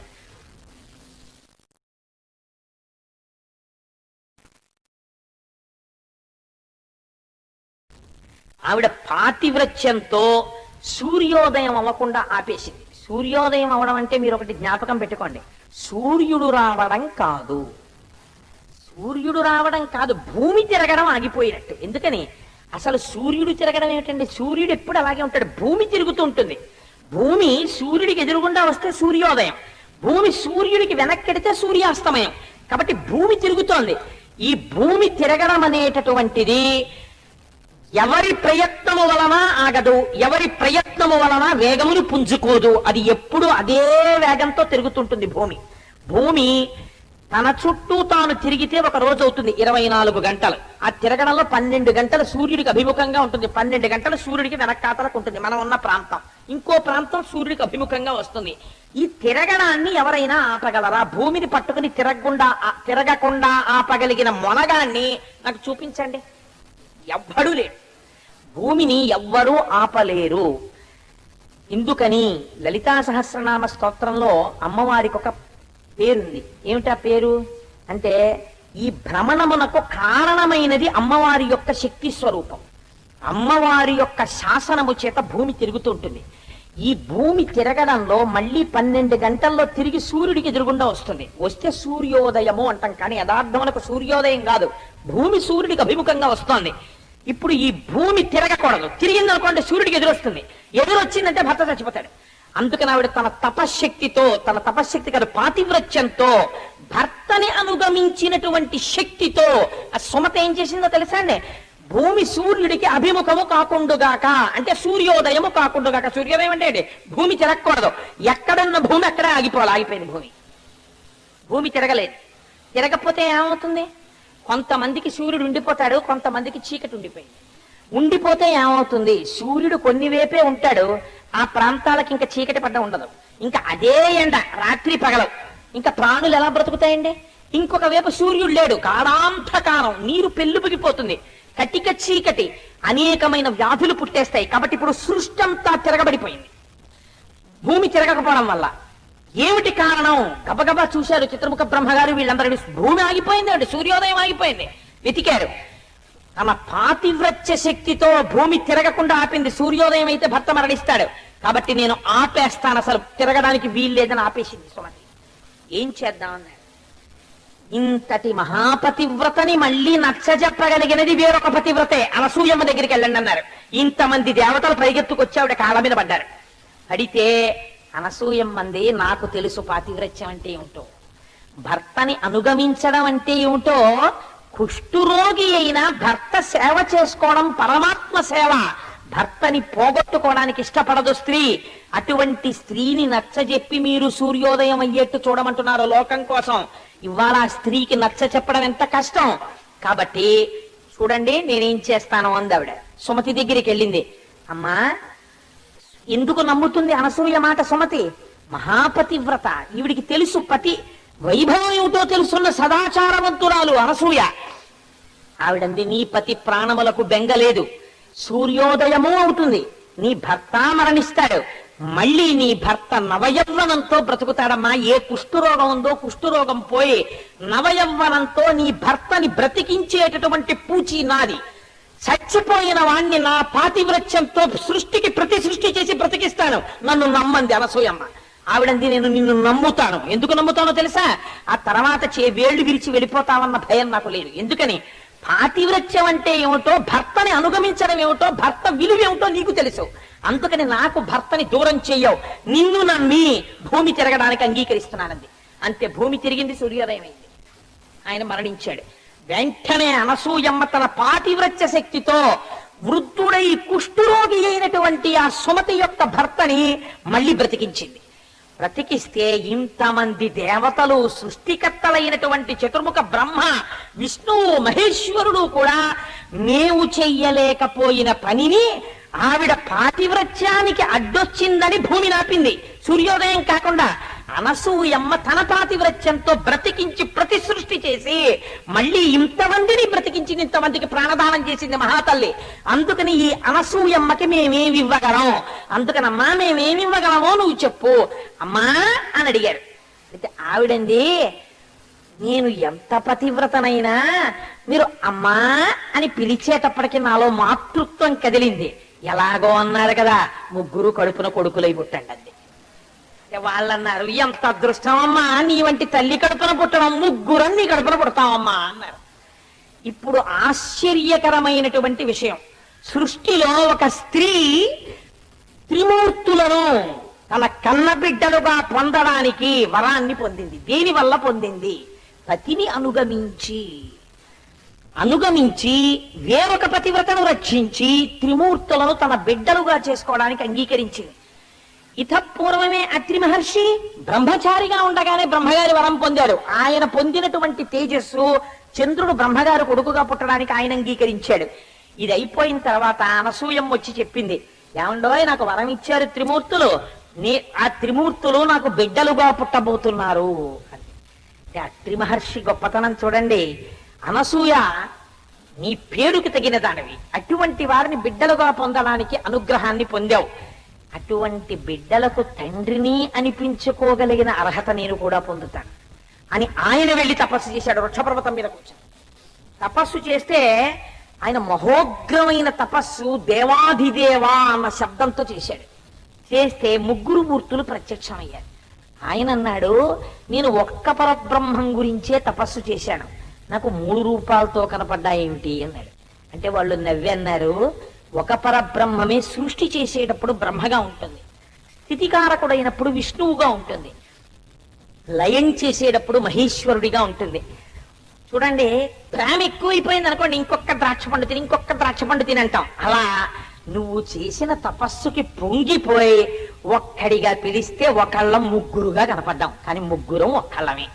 ముగ్గురిగా వచ్చి ఒక్కడిగా ఒకటిలోకి తీసుకెళ్లగలిగిన వ్యక్తిగా నీ కడుపున మహాగురువుగా ముగ్గురుగా 3 అంశాలతో నీ కడుపున పుడతాం. అందుకని నీ కడుపున సంతానం కావాలని కదా నువ్వు కూడా తపస్సు చేస్తున్నావు, మేమే నీ కొడుకులుగా పుడతామన్నారు. మీరు ఎక్కడైనా సృష్టిలో ఒక భర్తకి ఒక భార్యకి కూడా త్రిమూర్తులని మేము నీకు బిడ్డలం అవుతామని అడిగి వరం ఇచ్చినటువంటి సందర్భం చూశారా? ఒక్క అత్రి అనసూయలకే చెందింది ఈ గౌరవం. ఒకసారి, ఇప్పటికి ఎన్ని మాటలైందంటే, ఒకసారి అనసూయమ్మ పొందింది, ఒకసారి అత్రి బ్రహ్మగారి దగ్గర పొందాడు, ఒకసారి అత్రి త్రిమూర్తుల దగ్గర పొందాడు. ఎన్ని వరాలో చూడండి, త్రిమూర్తులు ఎన్ని. మనం ఒక మహానుభావుడు నా కడుపున పుడితే బాగుండు, నా కడుపున పుడితే బాగుండు అంటాం. త్రిమూర్తులు వీళ్ళ వెంట పడ్డారు, మీ కడుపున పుడతాం, మీ కడుపున పుడతాం, మీ కడుపున పుడతాం అని. ఎన్ని మాటలో తెలుసా అండి? వేరొక మారు అనసూయమ్మ తల్లి పాతివ్రత్యం గురించి ముగురమ్మలు విన్నారు నారదుడి దగ్గరే. అబ్బబ్బబ్బా, ఏమి అనసూయమ్మ అండి, నిజంగా పతివ్రత. అత్రి మహర్షి గీసిన గీటు దాటదు, ఎప్పుడూ భర్త మనస్సుని చూరగొనేటటువంటి స్త్రీ. అది పాతివ్రత్యం అంటే. ఒక స్త్రీని శ్లాఘించవలసి వస్తే దేనికి శ్లాఘించాలో ఇప్పుడు మీరు అర్థం చేసుకుని ఉంటారు. అన్నిటికన్నా చాలా గొప్పగా పొగడాలంటే దేని వలన పొగడాలి? ఆవిడ భర్త సంతోషిస్తే పొగడాలి. ఆవిడ భర్త నా అదృష్టం అండి, నాకు ఇటువంటి భార్య అనగలిగాడు అనుకోండి, ఆనాడు మాత్రమే ఆ భార్య శ్లాఘనీయురాలు. అన్యముల చేత ఆవిడ శ్లాఘనీయురాలు కాదు, పొగడరు పెద్దలు. అందుచేతనే అత్రి అనసూయని చూపించి మొదట పొగిడాడు. భర్త చేత పొగడబడి భర్త మనస్సు చూరగొన్న స్త్రీ ఎవరో ఆవిడ ఆచారవంతురాలు, ఆవిడ పతివ్రత. అంతేకాని అస్తమానం భర్తని పట్టుకుని నింద చెయ్యడం, ఆయనకేం తెలిసిన ఆయన తక్కువ చేయడం, తనకి చాలా తెలుసున్నట్టు తాను మహాజ్ఞాని అన్నట్టు ప్రవర్తించడం చాలా పొరపాటు లక్షణాలు శాస్త్రం చెప్పింది. అనసూయమ్మ నేర్పుతుంది మనకి. అందుచేత ఒకనాడు ఆ అనసూయమ్మ యొక్క పాతివ్రత్య వైభవాన్ని ముగురమ్మలు విన్నారు. వీడు తెల్లవారు లేస్తే మా పసుపుతాన్ని నిలబడాలి, మా పసుపుతాన్ని నిలబడాలని గౌరమ్మని నన్ను పూజ చేస్తారు. సరస్వతీదేవిని బ్రహ్మగారి జిహ్వాగ్రమునందుంటాను, నా శక్తి చేత వేదములు పలుకుతాడని నన్ను పూజ చేస్తారు. లక్ష్మీదేవి అమ్మో శ్రీ మహావిష్ణువు భార్య అని నన్ను పూజ చేస్తారు. ఇడు ముగ్గురమ్మలం, మన ముగ్గురి కన్నా గొప్పదా అనసూయ అని వీళ్ళ ముగ్గురికి అనుమానం వచ్చింది. ఎంత చిత్రమో చూడండి. ఆవిడ అనసూయ, ముగ్గురమ్మలకి ఏమనుమానం వచ్చింది ఇప్పుడు? ఇటు ఆవిడ అంత పతివ్రత, ఇటు అంత నారదుడు మా దగ్గరికి వచ్చి చెప్పి స్తోత్రం చెయ్యవలసినంత గొప్పదా? ఏమిటి ఆవిడ గొప్పతనం? మేము ఇంత గొప్పవాళ్ళం, మాకన్నా గొప్పదేమిటి అన్న భావన వచ్చింది. ఎంత చిత్రమో చూడండి. ఎవరికి చెప్పారు? భర్తలకి చెప్పారు. ఏమండోయ్ ఒకటో పెద్ద మీరు అస్తమానం లక్ష్మీ లక్ష్మీ అని నన్ను అంటారు, అందరూ ఎవరిని చెప్తున్నారో తెలుసా? అనసూయట, అత్రి మహర్షి భార్యట, మహాపతివ్రతట, సృష్టికి ప్రతి సృష్టి చేసేస్తుందిట, ఏమిటో ఆవిడ గురించి చెప్తున్నారు. ఒకసారి అసలు పరీక్షించరండి, ఎవరికి వాళ్ళు ఏమిటి, నేను గొప్ప ఆవిడ గొప్ప అన్న భావనతో ముగ్గురు అదే మాట చెప్పారు, ముగ్గురు మూర్తులకి. అసలు లోక కళ్యాణానికి వేరు కారణం నడవాలి. ఇప్పుడు ఆ ముగ్గురు మూర్తులు కూడా సదాచారం అంటే ఏమిటో సర్టిఫికెట్ ఇవ్వాలి. అందుకని ఈ ప్రోద్బలం వచ్చింది, లేకపోతే అమ్మవార్లంత అమాయకులా. అందుకని ముగ్గురు మూర్తులు బయలుదేరి అనసూయమ్మ ఆశ్రమానికి వచ్చారు. లోకమునకంతటికి ఆవిడ పాతివ్రత్యం ఏమిటో చెప్పాలనుకున్నారు. అందుకని వచ్చారు. వచ్చి అత్రి మహర్షి ఇంట్లో ఉన్నారు. అయా అతిథులం, ఆహారం కోసం వచ్చాం అన్నారు. చాలా సంతోషం, మీ వంటి అతిథులు దొరకడం ఎంత అదృష్టం. మీ ముగ్గురికి కూడా నేను ఆహారమును దేవతార్చన ఏర్పాటు చేస్తాను. కాళ్ళు కడుక్కొని ఆచమనం చేసి స్నానం చేసి రండి అన్నాడు. అంటే వాళ్ళన్నారు, స్నానం చేసి వచ్చి భోజనాలకు కూర్చుంటూ మాకు ఒక నియమం ఉంది. మాకు వడ్డించేటటువంటి స్త్రీ నగ్నయ్యి వడ్డించాలి, ఒంటి మీద బట్ట ఉండకూడదు. అలా వడ్డిస్తేనే మేము తింటాం, లేకపోతే లేచి వెళ్ళిపోతాం అన్నారు. ఇంటికొచ్చినటువంటి అతిథి విస్తరి ముందు నుంచి లేచి వెళ్ళిపోయాడు అనుకోండి, అది పరమ అమర్యాద. అలా ఉండకూడదు గృహస్థిల్లు. అందుకని ఇప్పుడు అత్రి మహర్షి ఆశ్చర్యం. ఎలా, ఎవరికి చెప్పాలి? తన భార్య అనసూయమ్మకి చెప్పాలి. అనసూయ, నువ్వు వివస్త్రయై వాళ్ళ ముగ్గురికి భోజనం వడ్డించాలి. ఎలా కుదురుతుంది? కాబట్టి ఆయన ఎంతటి ఉదారుడో చూడండి. భార్యకి వెళ్ళి ఈ మాట చెప్పారు. వారికి అది నియమం.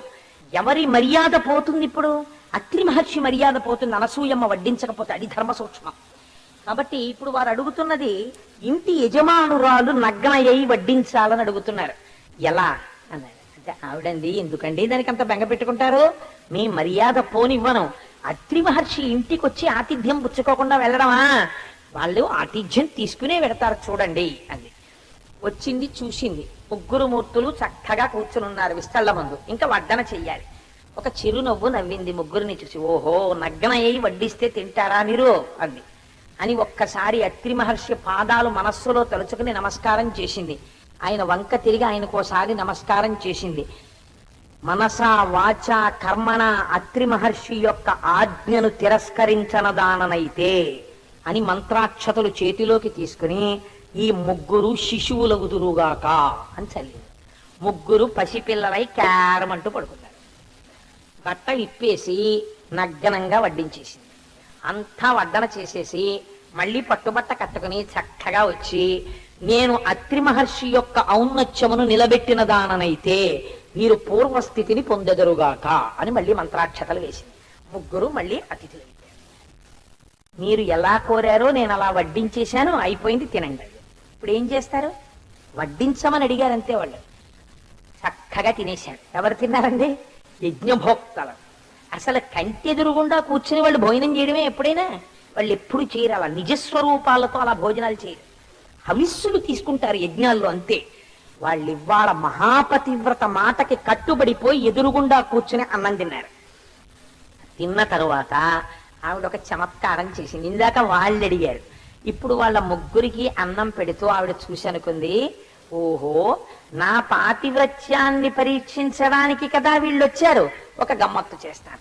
వీళ్ళు నాకు బిడ్డలవుతానని ఒకప్పుడు నాకు వరం ఇచ్చారు కదా, ఇప్పటికిప్పుడే నా పాతివ్రత్య శక్తితో నేను వీళ్ళని బిడ్డల్ని చేసుకోగలను. వీళ్ళు నా కడుపును పుట్టి బిడ్డలవుతామన్నారు ఆ రోజున. పుట్టకుండా బిడ్డల్ని చేసుకోగలిగినటువంటి శక్తి నాకుంది, చూడు ఎలా చేసేస్తాను అని వెంటనే మళ్ళీ ఒక్కసారి అత్రి మహర్షిని స్మరించి నమస్కరించి మళ్ళీ మంత్రాక్షతలు తల్లింది. ముగ్గురు కడుపు నిండా తినేసిన వాళ్ళు బోర్లా పడుకుని ఏడుస్తూ ముగ్గురు పడుకున్నారు. ముగ్గురు పిల్లల్ని ఎత్తుకుని ఉయ్యాల్లో పడుకోబెట్టి, ఎవరు ముగ్గురు? సమస్త బ్రహ్మాండములను బొజ్జలో పెట్టుకున్న వాళ్ళని ముగ్గురిని ఉయ్యాలలో పెట్టి అమ్మలా చక్కగా హాయిగా ఊపుతోంది. సత్యలోకానికి బ్రహ్మగారు రాడు, వైకుంఠానికి శ్రీ మహావిష్ణువు రాడు, కైలాసానికి పరమశివుడు రాడు. చీకటి పడిపోతోంది. ముగ్గురమ్మలు ముచ్చటించుకున్నారు. ఏరంటే అనసూయమ్మ దగ్గర ఉయ్యాల్లో ఊగుతున్నారు. ఇప్పుడు స్వస్థితిని పొందడానికి వాళ్ళకే చాలటం లేదు. ఆవిడ శక్తి అలా ఉంది, పసిబిడ్డల్ని చేసి ఊపుతోంది. ఆవిడ సంకల్పం చేస్తే గానీ మళ్ళీ బ్రహ్మగారు అవడాయన, ఆవిడ సంకల్పం చేస్తే గానీ విష్ణువు అవడాయన, ఆవిడ సంకల్పం చేస్తే గానీ శివుడు అవలేడు. ఆయన పసిపిల్లల్లా పడుకున్నారంతే ముగ్గురు. చక్కగా ఉయ్యాల ఊపుతోంది, పాలు పడుతోంది. అత్రి మహర్షి అక్కడ కూర్చుని వేదపఠనం చేసుకుంటున్నారు. ఇంట్లో ముగ్గురు త్రిమూర్తులు ఊగుతున్నారు ఉయ్యాల్లో. ఏమి పాతివ్రత్యం అండి మా తల్లిది. ఆత్రేయ వంశంలో పుట్టాను, ఆత్రేయ సగోత్రీకుండని చెప్పుకోవడానికి గర్వపడాలి నేను. కాబట్టి అటువంటి మా తల్లి అనసూయమ్మ ఊపుతుంటే ముగ్గురు వచ్చారు. వచ్చి నిలబడ్డారు దిగాలు ముఖాలు వేసుకుని. ఎవరు? ఒకరు శారద, అవతల వారికి జ్ఞానాన్ని పుంఖానుపుంఖలంగా ఇయ్యగలిగినటువంటి తల్లి. వేరొకరు లక్ష్మి, సంతాన లక్ష్మి, అష్టలక్ష్మి స్వరూపం, ఏదైనా ఇయ్యగలిగినది. వేరొకరు అవతల వారి యొక్క పసుపుతోను నిలబెట్టగలిగినది. ముగ్గురు దేహి అని నిలబడ్డారు చేతులు చాటు. ఏం కావాలని అడిగింది అనసూయమ్మ. అమ్మా మా భర్తల్ని మాకు ఇచ్చేయమ్మా అన్నారు. ముగ్గురు పిల్లల్ని తీసుకెళ్లి ఎవరి భర్తని వాళ్ళ చేతిలో పెట్టింది. ఇలా చూసుకుని వాళ్ళు అన్నారు, ఎంత మా భర్తలైతే మాత్రం ఇవాళ వాళ్ళని మళ్ళీ భర్తలుగా మార్చుకోగలిగిన శక్తి మాకు లేదు.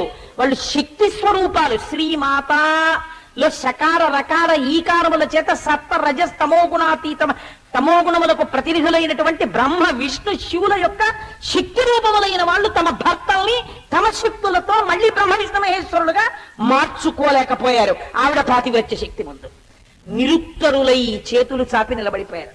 అమ్మా మాకు పతిభిక్ష పెట్టమ్మా అన్నారు. ఒక్కసారి మళ్ళీ అత్రి మహర్షికి నమస్కారం చేసి మంత్రాక్షతలు తల్లి. మళ్ళీ ఠంగును ముగ్గురు, ఒక ఆయన త్రిశూలం పట్టుకుని నించున్నాడు, ఒక ఆయన చక్రం పట్టుకుని నించున్నాడు, ఒక ఆయన ఏమో 4 ముఖాలతో వేదాలు చెప్తూ నించున్నాడు. నించునన్నారు, అమ్మా అమ్మా ఇప్పటికైనా మా కోరిక తీర్చమ్మా, నీ కడుపున పుట్టాలనుందమ్మా, మాకు నీ దగ్గర పాలు తాగి ఉయ్యాల్లో ఊగాలనుందమ్మా అన్నారు. ఎంత దేవులే లేరండి అనసూయమ్మని. అమ్మా నీకు బిడ్డలు అవుతావమ్మా. గురు చరిత్ర అంటే ఉట్టినే ఏం వచ్చేయలేదు. మొట్టమొదటి గురుస్వరూపం దత్తాత్రేయ స్వామిగా రావడం వెనకాతల అంత చరిత్ర నడిచింది. ఇప్పుడు చూసి తప్పకుండా మీరు మాకు బిడ్డలుగా వచ్చెదరుగాక అని తల్లి సంకల్పం చేసింది. సంకల్పం చేస్తే ఈలోగా ఒక గమ్మత్తు జరిగింది. దేవతలందరూ పరుగు పరుగున వచ్చి అత్రి మహర్షి కాళ్ళ మీద పడిపోయారు. అక్కడే ఉన్నారు. ఎవరున్నారు? బ్రహ్మ, విష్ణువు, మహేశ్వరుడు ముగ్గురు ఉన్నారు. ఏమి జరిగిందిరా ఉపద్రవం అన్నారు. సూర్యచంద్రులిద్దరినీ కూడా రాహువు తన యొక్క అస్త్రముల చేత గ్రసింప చేస్తున్నాడు. ఇవాళ ఇంకా ప్రపంచంలో సూర్యచంద్రులు ఉండరు. ఆ స్థితిని తీసుకొస్తున్నాడు. ప్రత్యేకించి సూర్యుడి మీద పడ్డాడు. ఎవరు రక్షిస్తారని అడిగితే అత్రి మహర్షి మాత్రమే తన తపశ్శక్తితో రక్షించగలడు అన్నారు. కాబట్టి నీ దగ్గరికి వచ్చాం మహానుభావ, లోకానికి సూర్యుణ్ణి మిగల్చు అన్నారు. అత్రి మహర్షి కుమారుడు చంద్రుడు. ఇప్పుడు సూర్యుణ్ణి ఒకానొక నాడు రాహువు తన అస్త్రబలంతో తినేశాడు. ఇప్పుడు వెంటనే అత్రి మహర్షి చూశారు, సూర్యుడు అప్పటికే తినివేయబడ్డాడు. కాబట్టి ఇప్పుడు మళ్ళీ సూర్యుడు కావాలి, సూర్యుడికి శరీరం రావాలి. ఒక్కసారి తన తపశ్శక్తితో సంకల్పం చేశాడు. అక్షయ శరీరరస్తు అన్నాడు. సూర్యుడికి వాడు ఎంత తింటున్నా శరీరం అలా వస్తూనే ఉంది. అక్షయ శరీరంతో సూర్యుడు నిలబడిపోయాడు. ఇంతమంది రాక్షసులు సూర్యుడి దగ్గరికి వెళ్ళారు. అత్రి మహర్షి తపశ్శక్తి ముందు వాళ్ళు ఏం చేయలేకపోయారు. తన తపశ్శక్తితో ఒక్క హుంకారం చేసి కళ్ళు పెద్దవి చేసి చూశాడు. చూసేసరికి ఇన్ని కోట్ల మంది రాక్షసులు బూడిద కుప్పలై కింద పడిపోయారు. దేవతలందరూ వచ్చి అత్రి మహర్షి అనసూయమ్మ పాదముల మీద పడిపోయారు. ఏవి దంపతులా మీరిద్దరూ, నిజంగా మీరు ఉండి రక్షించకపోతే ఇవాళ లోకమునందు సూర్యచంద్రుడేది? సూర్యచంద్రులు లేకపోతే రోజు ఎక్కడ నడుస్తుంది? అసలు సృష్టి ఎక్కడుంది? కాబట్టి ఈ సృష్టి నిలబడింది అంటే మీ కారణం చేతనే.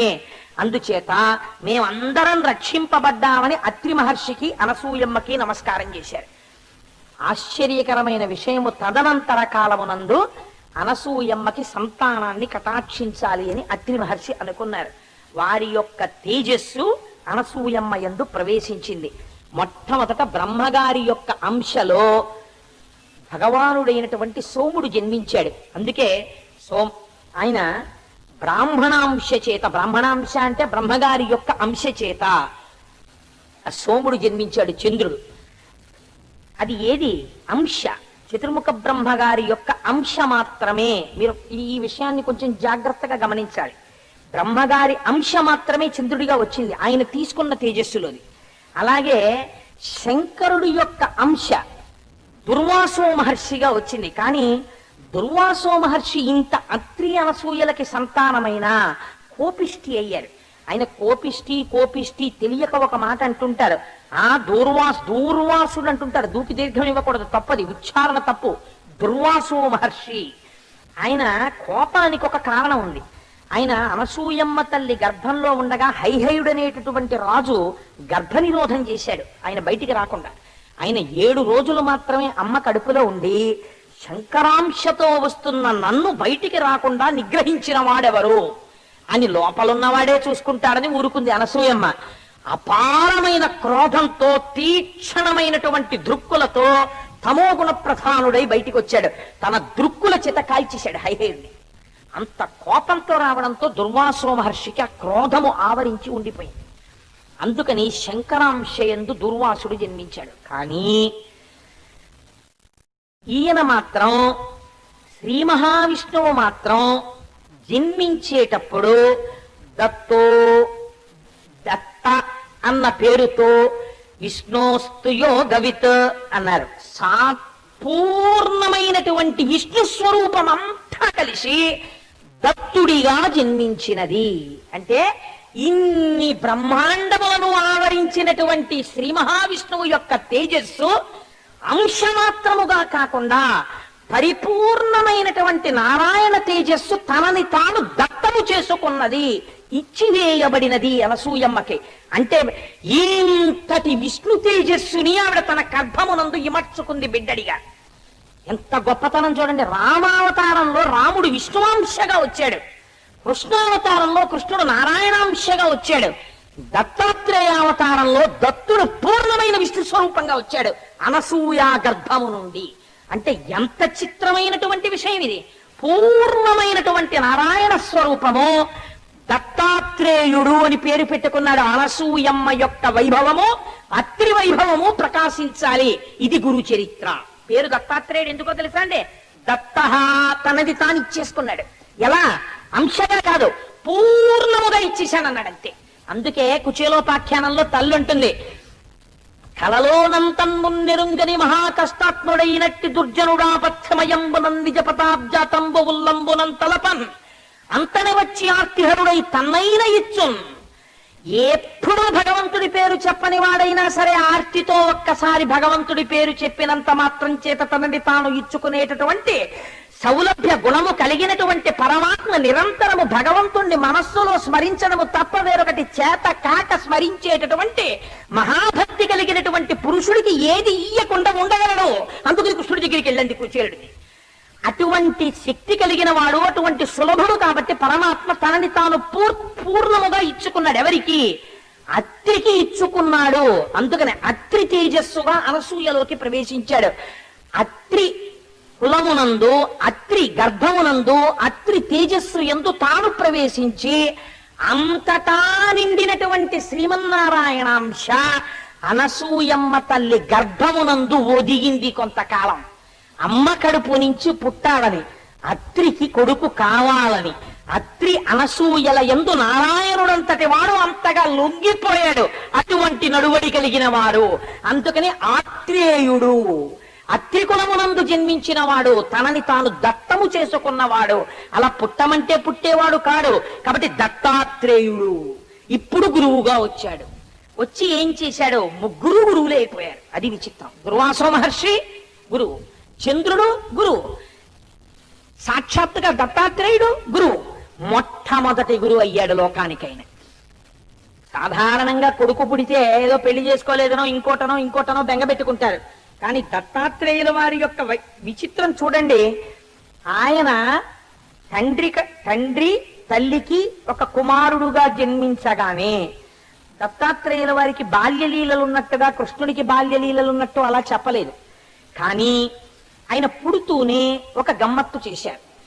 ఆయనతో లక్ష్మి కూడి ఉండేది. ఎందుకుంటుంది అంటే రహస్యం ఏమిటంటే పూర్ణమైన నారాయణాంశతో వచ్చాడు ఆయన. అందుకని లక్ష్మి నిత్యానపాయని, ఆయన్ని విడిచిపెట్టకుండా ఉంటుంది. అందుకని ఆయనతో కలిసి లక్ష్మీదేవి కూడా ప్రచ్ఛన్నముగా వచ్చేసింది అంతే. ఇటువంటి దత్తుడు మనం అందరం కూడా దత్తాత్రేయుల వారివి 2 రకాలైనటువంటి చిత్రపటాలు పెట్టుకుంటూ ఉంటాం. ఆ దత్తుడు మన అందరి కన్నులతో చూడడానికి వీలైనటువంటి రూపంతో సమస్త బ్రహ్మాండములు నిండిపోయిన నారాయణుణ్ణి మన ముందు తీసుకొచ్చి కూర్చోపెట్టిన ఘనత ఎవరిదో తెలుసా అండి? అత్రి అనసూయలకి. అందుకని వచ్చి అలా కూర్చున్నాడు మహానుభావుడు. అలా కూర్చుంటే ఆయన ప్రతి విషయంలో ఒక రహస్యం ఉంటుంది. అది నారాయణుని యొక్క తేజస్సు. కాబట్టి ఒక ముఖం బ్రహ్మగారిది ఉంటుంది, ఒక ముఖం విష్ణువుది ఉంటుంది, ఒక ముఖం శంకరుడిది ఉంటుంది, మూడు ముఖాలు కనపడుతుంటాయి మనకి దత్తాత్రేయుడిలో. గురుర్ బ్రహ్మ, గురుర్ విష్ణు, గురుర్దేవో మహేశ్వర, గురు సాక్షాత్ పరబ్రహ్మ, తస్మై శ్రీ గురవే నమః. అది దత్తాత్రేయుల వారికి చెందుతుంది. అందుకని ఆయన బ్రహ్మ, ఆయన విష్ణువు, ఆయనే పరమేశ్వరుడు, ఆయనే మహేశ్వరుడు, ఆయనే పరబ్రహ్మ. అటువంటి దత్తాత్రేయుల వారు మీరు ఒక్క రహస్యాన్ని గమనించాలి. ఆయన వచ్చినప్పుడు ఒక గమ్మత్తు చేశారు. దివ్య పీతాంబరధర, ఒక పీతాంబరాన్ని కట్టుకున్నాడు. పీతాంబరం ఎవరిది? సశంఖ చక్రం సకిరీట కుండలం సపీత వస్త్రం సరసీరుహేక్షణం. శ్రీమన్నారాయణుడు కట్టుకుంటాడు పట్టు పీతాంబరాన్ని. ఆ పీతాంబరం పసుపచ్చటి పట్టుబట్ట. ఆ పసుపు మంగళప్రదం, సమస్త శుభములను కటాక్షిస్తుంది, కళ్ళకి ఆహ్లాదకరమై ఉంటుంది. అటువంటి పట్టు పీతాంబరాన్ని కట్టుకున్నాడు. ఈ దివ్య పీతాంబరధర షడ్భుజైరుపలక్షిత, 6 భుజములతో కనపడ్డాడు. 3 మూర్తులుగా వచ్చారు కాబట్టి 3x2 6 చేతులు. అయితే ఇక్కడ మీరు ఒక విషయాన్ని చాలా జాగ్రత్తగా పరిశీలనం చేయవలసి ఉంటుంది. చతుర్ముఖ బ్రహ్మగారిగా 2 చేతులు, శ్రీమన్నారాయణుడిగా 2 చేతులు, శంకరుడిగా 2 చేతులు ఆయన పట్టుకున్నారు అనుకోండి. కొంచెం జాగ్రత్తగా వినే ప్రయత్నం చెయ్యండి. పరమశివుడిగా ఉన్నప్పుడు కనీసంలో కనీసం 2 ప్రధానమైనటువంటి ఆయుధాలు పట్టుకోవాలి. ఎందుచేత? ధవళ విపుషం ఇందోర్మండలే సన్నివిష్టం భుజగ బలజహారం భస్మ దిగ్ధంగమీశం మృగయ పరశు పాణించారు చంద్రార్ధమౌళిం హృదయ కమల మధ్యే సంతతం చింతయామి. పరమశివుడు ఎన్నో ఆయుధాలు పట్టుకుంటాడు. త్రిశూలాన్ని తప్పక పట్టుకోవాలి. ఇందులో దత్తాత్రేయుల వారి చేతిలో ఢమరుక ఉండదు, త్రిశూలం ఒకటే ఉంటుంది. చతుర్ముఖ బ్రహ్మగారు ఆయన 4 ముఖాలతో ఉంటాడు. ఆయన చేతిలో వేదాలు పట్టుకుంటాడు, కమండలం పట్టుకుంటాడు, ఓ హంసవాహనం మీద కూర్చుంటాడు, ఓ చేత్తో తామర పువ్వు పట్టుకుంటాడు. ఇవన్నీ చతుర్ముఖ బ్రహ్మగారు పట్టుకుంటారు. కానీ బ్రహ్మగారు పట్టుకునేటటువంటి వాటిలో దత్తాత్రేయుల వారు పట్టుకున్నది ఏది? కమండలం ఒకటే. మిగిలినటువంటి శ్రీమన్నారాయణాంశలో 4 చేతుల్లో పట్టుకునేటటువంటి శంఖ చక్ర గదా పద్మములు 4 పట్టుకున్నారు. ఇప్పుడు వచ్చినటువంటిది గురుస్వరూపం. గురుస్వరూపం రాక్షస సంహారం కోసం వచ్చినది కాదు, ప్రధానంగా అజ్ఞానాన్ని తొలగతోయడానికి వచ్చింది. ఆ దండ ఇంకొంచెం పుటంగా కనపడేటట్టు వేస్తే బాగుండి ఉండేది. ఆయన కూర్చున్నప్పుడు 4 కుక్కలు ఆయన చుట్టూ ఉంటాయి, వెనక ఒక ఆవు ఉంటుంది. ఆయన వీరాసనం వేసుకుని ఆయన కుడిక తొడ మీద ఎడమ పాదాన్ని పెట్టుకుని కూర్చుని ఉంటారు. దాన్ని వీరాసనం అంటారు. ఆయన ఒక పెద్ద శిఖ వేసుకుని ఉంటారు. దాని నుంచి ఒక నాగుపాం ఒకటి ఇలా పైకి చూస్తుంటుంది. అలా ఉండడం కేవలం ఏదో సరదాగా అలా కొన్ని పట్టుకోవాలి కాబట్టి ఏదో 6 ఏరుకునో పట్టుకుని వచ్చేసారా? లేకపోతే దాని వెనకాతల ఏమైనా రహస్యం ఉన్నదా అంటే, దత్తాత్రేయుల వారి చరిత్ర, గురు చరిత్ర అంటే ఏమిటో తెలుసా అండి? మీరు ఆ మూర్తి వంక చూడడము చేత మీరు ధ్యానము చేసి కొన్ని ఫలితములను పొందాలి అని. తెలిసి కాని తెలియక కానీ దత్తుడి విగ్రహం ముందు కానీ దత్తుడి మూర్తి ముందు కానీ ఇలా నిలబడి చూసి నమస్కరిస్తే, ఆయన చేతుల వంక చూసి ఆయుధాల వంక చూస్తే కొన్ని ఫలితాలు వస్తాయి. ఆయుధాలకి ధనాత్మక విలువలు, రుణాత్మక విలువలు అని 2 ఉంటాయి. ఇందులో మీకు నేను ఒక తేలిగ్గా చెప్తాను. ఎందుకంటే ఇప్పుడు నేను ఆయుధాల ధనాత్మక విలువలు, ఆయుధాల రుణాత్మక విలువలు ఇవన్నీ మొదలెట్టాను అనుకోండి, 9 రోజులు దానికి సరిపోతుంది. అందుకని నేను కొంచెం సంగ్రహం చేసే ప్రయత్నం చేస్తాను. ఒక ఉదాహరణకి కొన్ని 6 గురించి నేను స్పృశిస్తాను. మీరు చూడండి. మొదటిది శంఖము. స్వామి పట్టుకున్న 4 6 ఒకటి శంఖము. శంఖం అనగానేమి అంటే అమరకోశం ఒక విషయం చెప్పింది. భగవానుడు విష్ణువు పాంచజన్యము అనే శంఖం పట్టుకుంటారు. ఆయన శంఖం ఊదేరనుకోండి, కొన్ని వేల మంది గుండెలు బద్దలైపోయి నెత్రుకకు మరణిస్తారు యుద్ధభూమిలో. అటువంటి శంఖం ఊతారు. ఇప్పుడు ఒక గురుస్వరూపంగా వచ్చినప్పుడు పట్టుకున్న శంఖం కూడా అదేనా? అదే అయితే ఒక గురువుగా ఆయన ఏదో పూజ చేసుకుంటూ ఏదో పర్ణశాలలో కూర్చున్న శంఖం ఊస్తే ఎవరు దానివల్ల ఉపద్రవం పొందాలి? ఎందుకు ఆ శంఖం మరి? అలాంటప్పుడు శంఖం ఎందుకు పట్టుకున్నట్టు దత్తాత్రేయుల వారు అంటే దాని రహస్యం ఏమిటో తెలుసా అండి? శంఖము అనగా బాగా జ్ఞాపకం పెట్టుకోండి, దుఃఖమును పోగొట్టగలిగినది. దుఃఖమును పోగొట్టగలిగిన దానికి శంఖమని పేరు అమరకోశంలో. దుఃఖమును పోగొట్టడం ఏమిటండి? శంఖం దుఃఖాన్ని ఎలా పోగొడుతుంది అంటే, శంఖము అంటే భగవంతుని నోటి గుండా వచ్చినటువంటి వాయువు శంఖంలో ప్రవేశించి ఆ శంఖములోకి వెళ్ళిన వాయువు శంఖనాదముగా పైకొస్తుంది. పరమేశ్వరుడిలో ఉన్నటువంటి వేదమే వేదవాక్కుగా ఆయన నోటి నుంచి గురుస్వరూపంగా బయటికి వస్తుంది. అది ఏం చేస్తుంది? అజ్ఞానాన్ని తీసేస్తుంది, దుఃఖాన్ని తీసేస్తుంది. దుఃఖాన్ని ఎలా తీసేస్తుంది? మీకు నేను ఒక తేలిక ఉదాహరణ చెప్తాను, మీరు ప్రాజ్ఞులు పట్టేసుకుంటారు. నేను మా ఇంట్లో ఒక పిల్లిని పెంచాను. ఆ పిల్లి నేను మరునాడు తెల్లవారుజామున లేచేసరికి ఒక ఎలకని పట్టుకు పరిగెడుతోంది సూర్యుమించి దిగి. నేను వెంటనే చూసి మా ఆవిడ్ని లేపి, ఉసే ఉసే చూసావా, పిల్లి ఎలకని పట్టుకుపోతోంది. ఓ గొడవ వదిలిపోయింది ఇంట్లో అన్నారు. ఎందుకని? ఆ ఎలక నాకు ప్రతిబంధకం. ఆ ఎలక ఇంట్లో ఉన్నవన్నీ పట్టుకుపోతుంటుంది, అన్ని తినేస్తుంది, అన్ని కొరికేస్తుంది. అలాంటి ఎలకని పిల్లి పట్టుకుపోయింది. వాళ్ళ అమ్మయ్యా అనుకున్నాను. మరునాడు ఉదయం నేను నిద్ర లేచేసరికి ఈ పిల్లి నా ఇంటి పెరట్లో ఉన్న కోడిని ఎత్తుకుపోతోంది. ఇప్పుడు నేను చూసి మా ఆవిడ్ని లేపి, ఓసి ఓసి ఓసి ఓసి చూసావా, దిక్కుమాలిన పిల్లి కోడిని ఎత్తుకుపోయింది అన్నాను. ఎలకనెత్తుకుపోతే సుఖం ఎందుకు, కోడిని ఎత్తుకుపోతే బాధ ఎందుకు? ఎత్తుకుపోయింది, రెండింటిని ఎత్తుకుపోయింది పిల్లే. రెండింటిని ఎత్తుకుపోయినప్పుడు కోడిని ఎత్తుకుపోయి గుడ్లు ఎత్తుకుందామని, ఎలకనెత్తుకుపోయినప్పుడు తినేద్దామని పట్టుకెళ్ళలేదు. రెండింటిని తినాలనే పట్టుకెళ్ళింది. పట్టుకెళ్ళినప్పుడు పిల్లి యందు ఒక భావనతోనే పట్టుకెళ్ళింది. ఒకటి పట్టుకెళ్ళినప్పుడు నీకు ఏడుపు, ఒకటి పట్టుకెళ్ళినప్పుడు సంతోషం ఎందుకు వచ్చాయి ఆలోచించండి. అంటే ఎలక నీకు కావలసిన వాటిని అది తినేస్తోంది, అందుకని దాన్ని పిల్లి తినేస్తే నీకు సంతోషం. నువ్వు తినవలసిన దాన్ని పిల్లి తినేస్తే నీకు ఏడుపు, అందుకని కోడిని తినేస్తే నీకు బాధ. అంటే ఏడుపుకి కారణం పిల్లిలో ఉందా, నీ మనస్సులో ఉందా? నీ మనస్సులో ఉంది. కోడి మీద మమకారం, ఎలక మీద ప్రతీకారం. అందుకని ఎలకనెత్తుకుపోతే సంతోషించావు, కోడిని ఎత్తుకుపోతే ఏడ్చావు. ఈ మమకారం అనేటటువంటి కొక్కాన్ని తీసుకెళ్లి మనం ఎవరికి తగిలిస్తూ ఉంటామంటే, ఏవి ప్రపంచమునందు కాలములో వచ్చి కాలములో వెళ్ళిపోతాయో, ఏవి శాశ్వతములు కావో వాటన్నిటికీ తీసుకెళ్లి కొక్కాన్ని తగిలిస్తాం. చేతిలో మేకు పట్టుకున్నవాడు గోడకి తీసుకెళ్లి తగిలిస్తే పర్వాలేదు, తలుపుకి తీసుకెళ్లి తగిలిస్తే పర్వాలేదు. ఎక్కడ మేకు కొట్టడం మానేసి ఎక్కడ కొడదామన్నా కన్నం పట్టలేదండి, అందుకని మేకు తీసుకెళ్లి ప్లగ్ కన్నం కనపడుతోంది, ప్లగ్ కన్నంలో పెట్టి కొడతానని కన్నంలో పెట్టాడు అనుకోండి, ఏమవుతుంది? షాక్ కొడుతుంది. మనం కూడా ఏం చేస్తామంటే, మనస్సుని తీసుకెళ్లి ప్రతి అశాశ్వతమైన వస్తువు మీద పెడతాం. అది ఏం చేస్తుంది? కాలములో వస్తుంది, వెళ్ళిపోతుంది. దానికి ఒక అహంకారము మమకారము ఉంటాయి. కాబట్టి ఇది దుఃఖమునకు కారణం అవుతున్నది. నీ మమకారమే దుఃఖమునకు కారణము.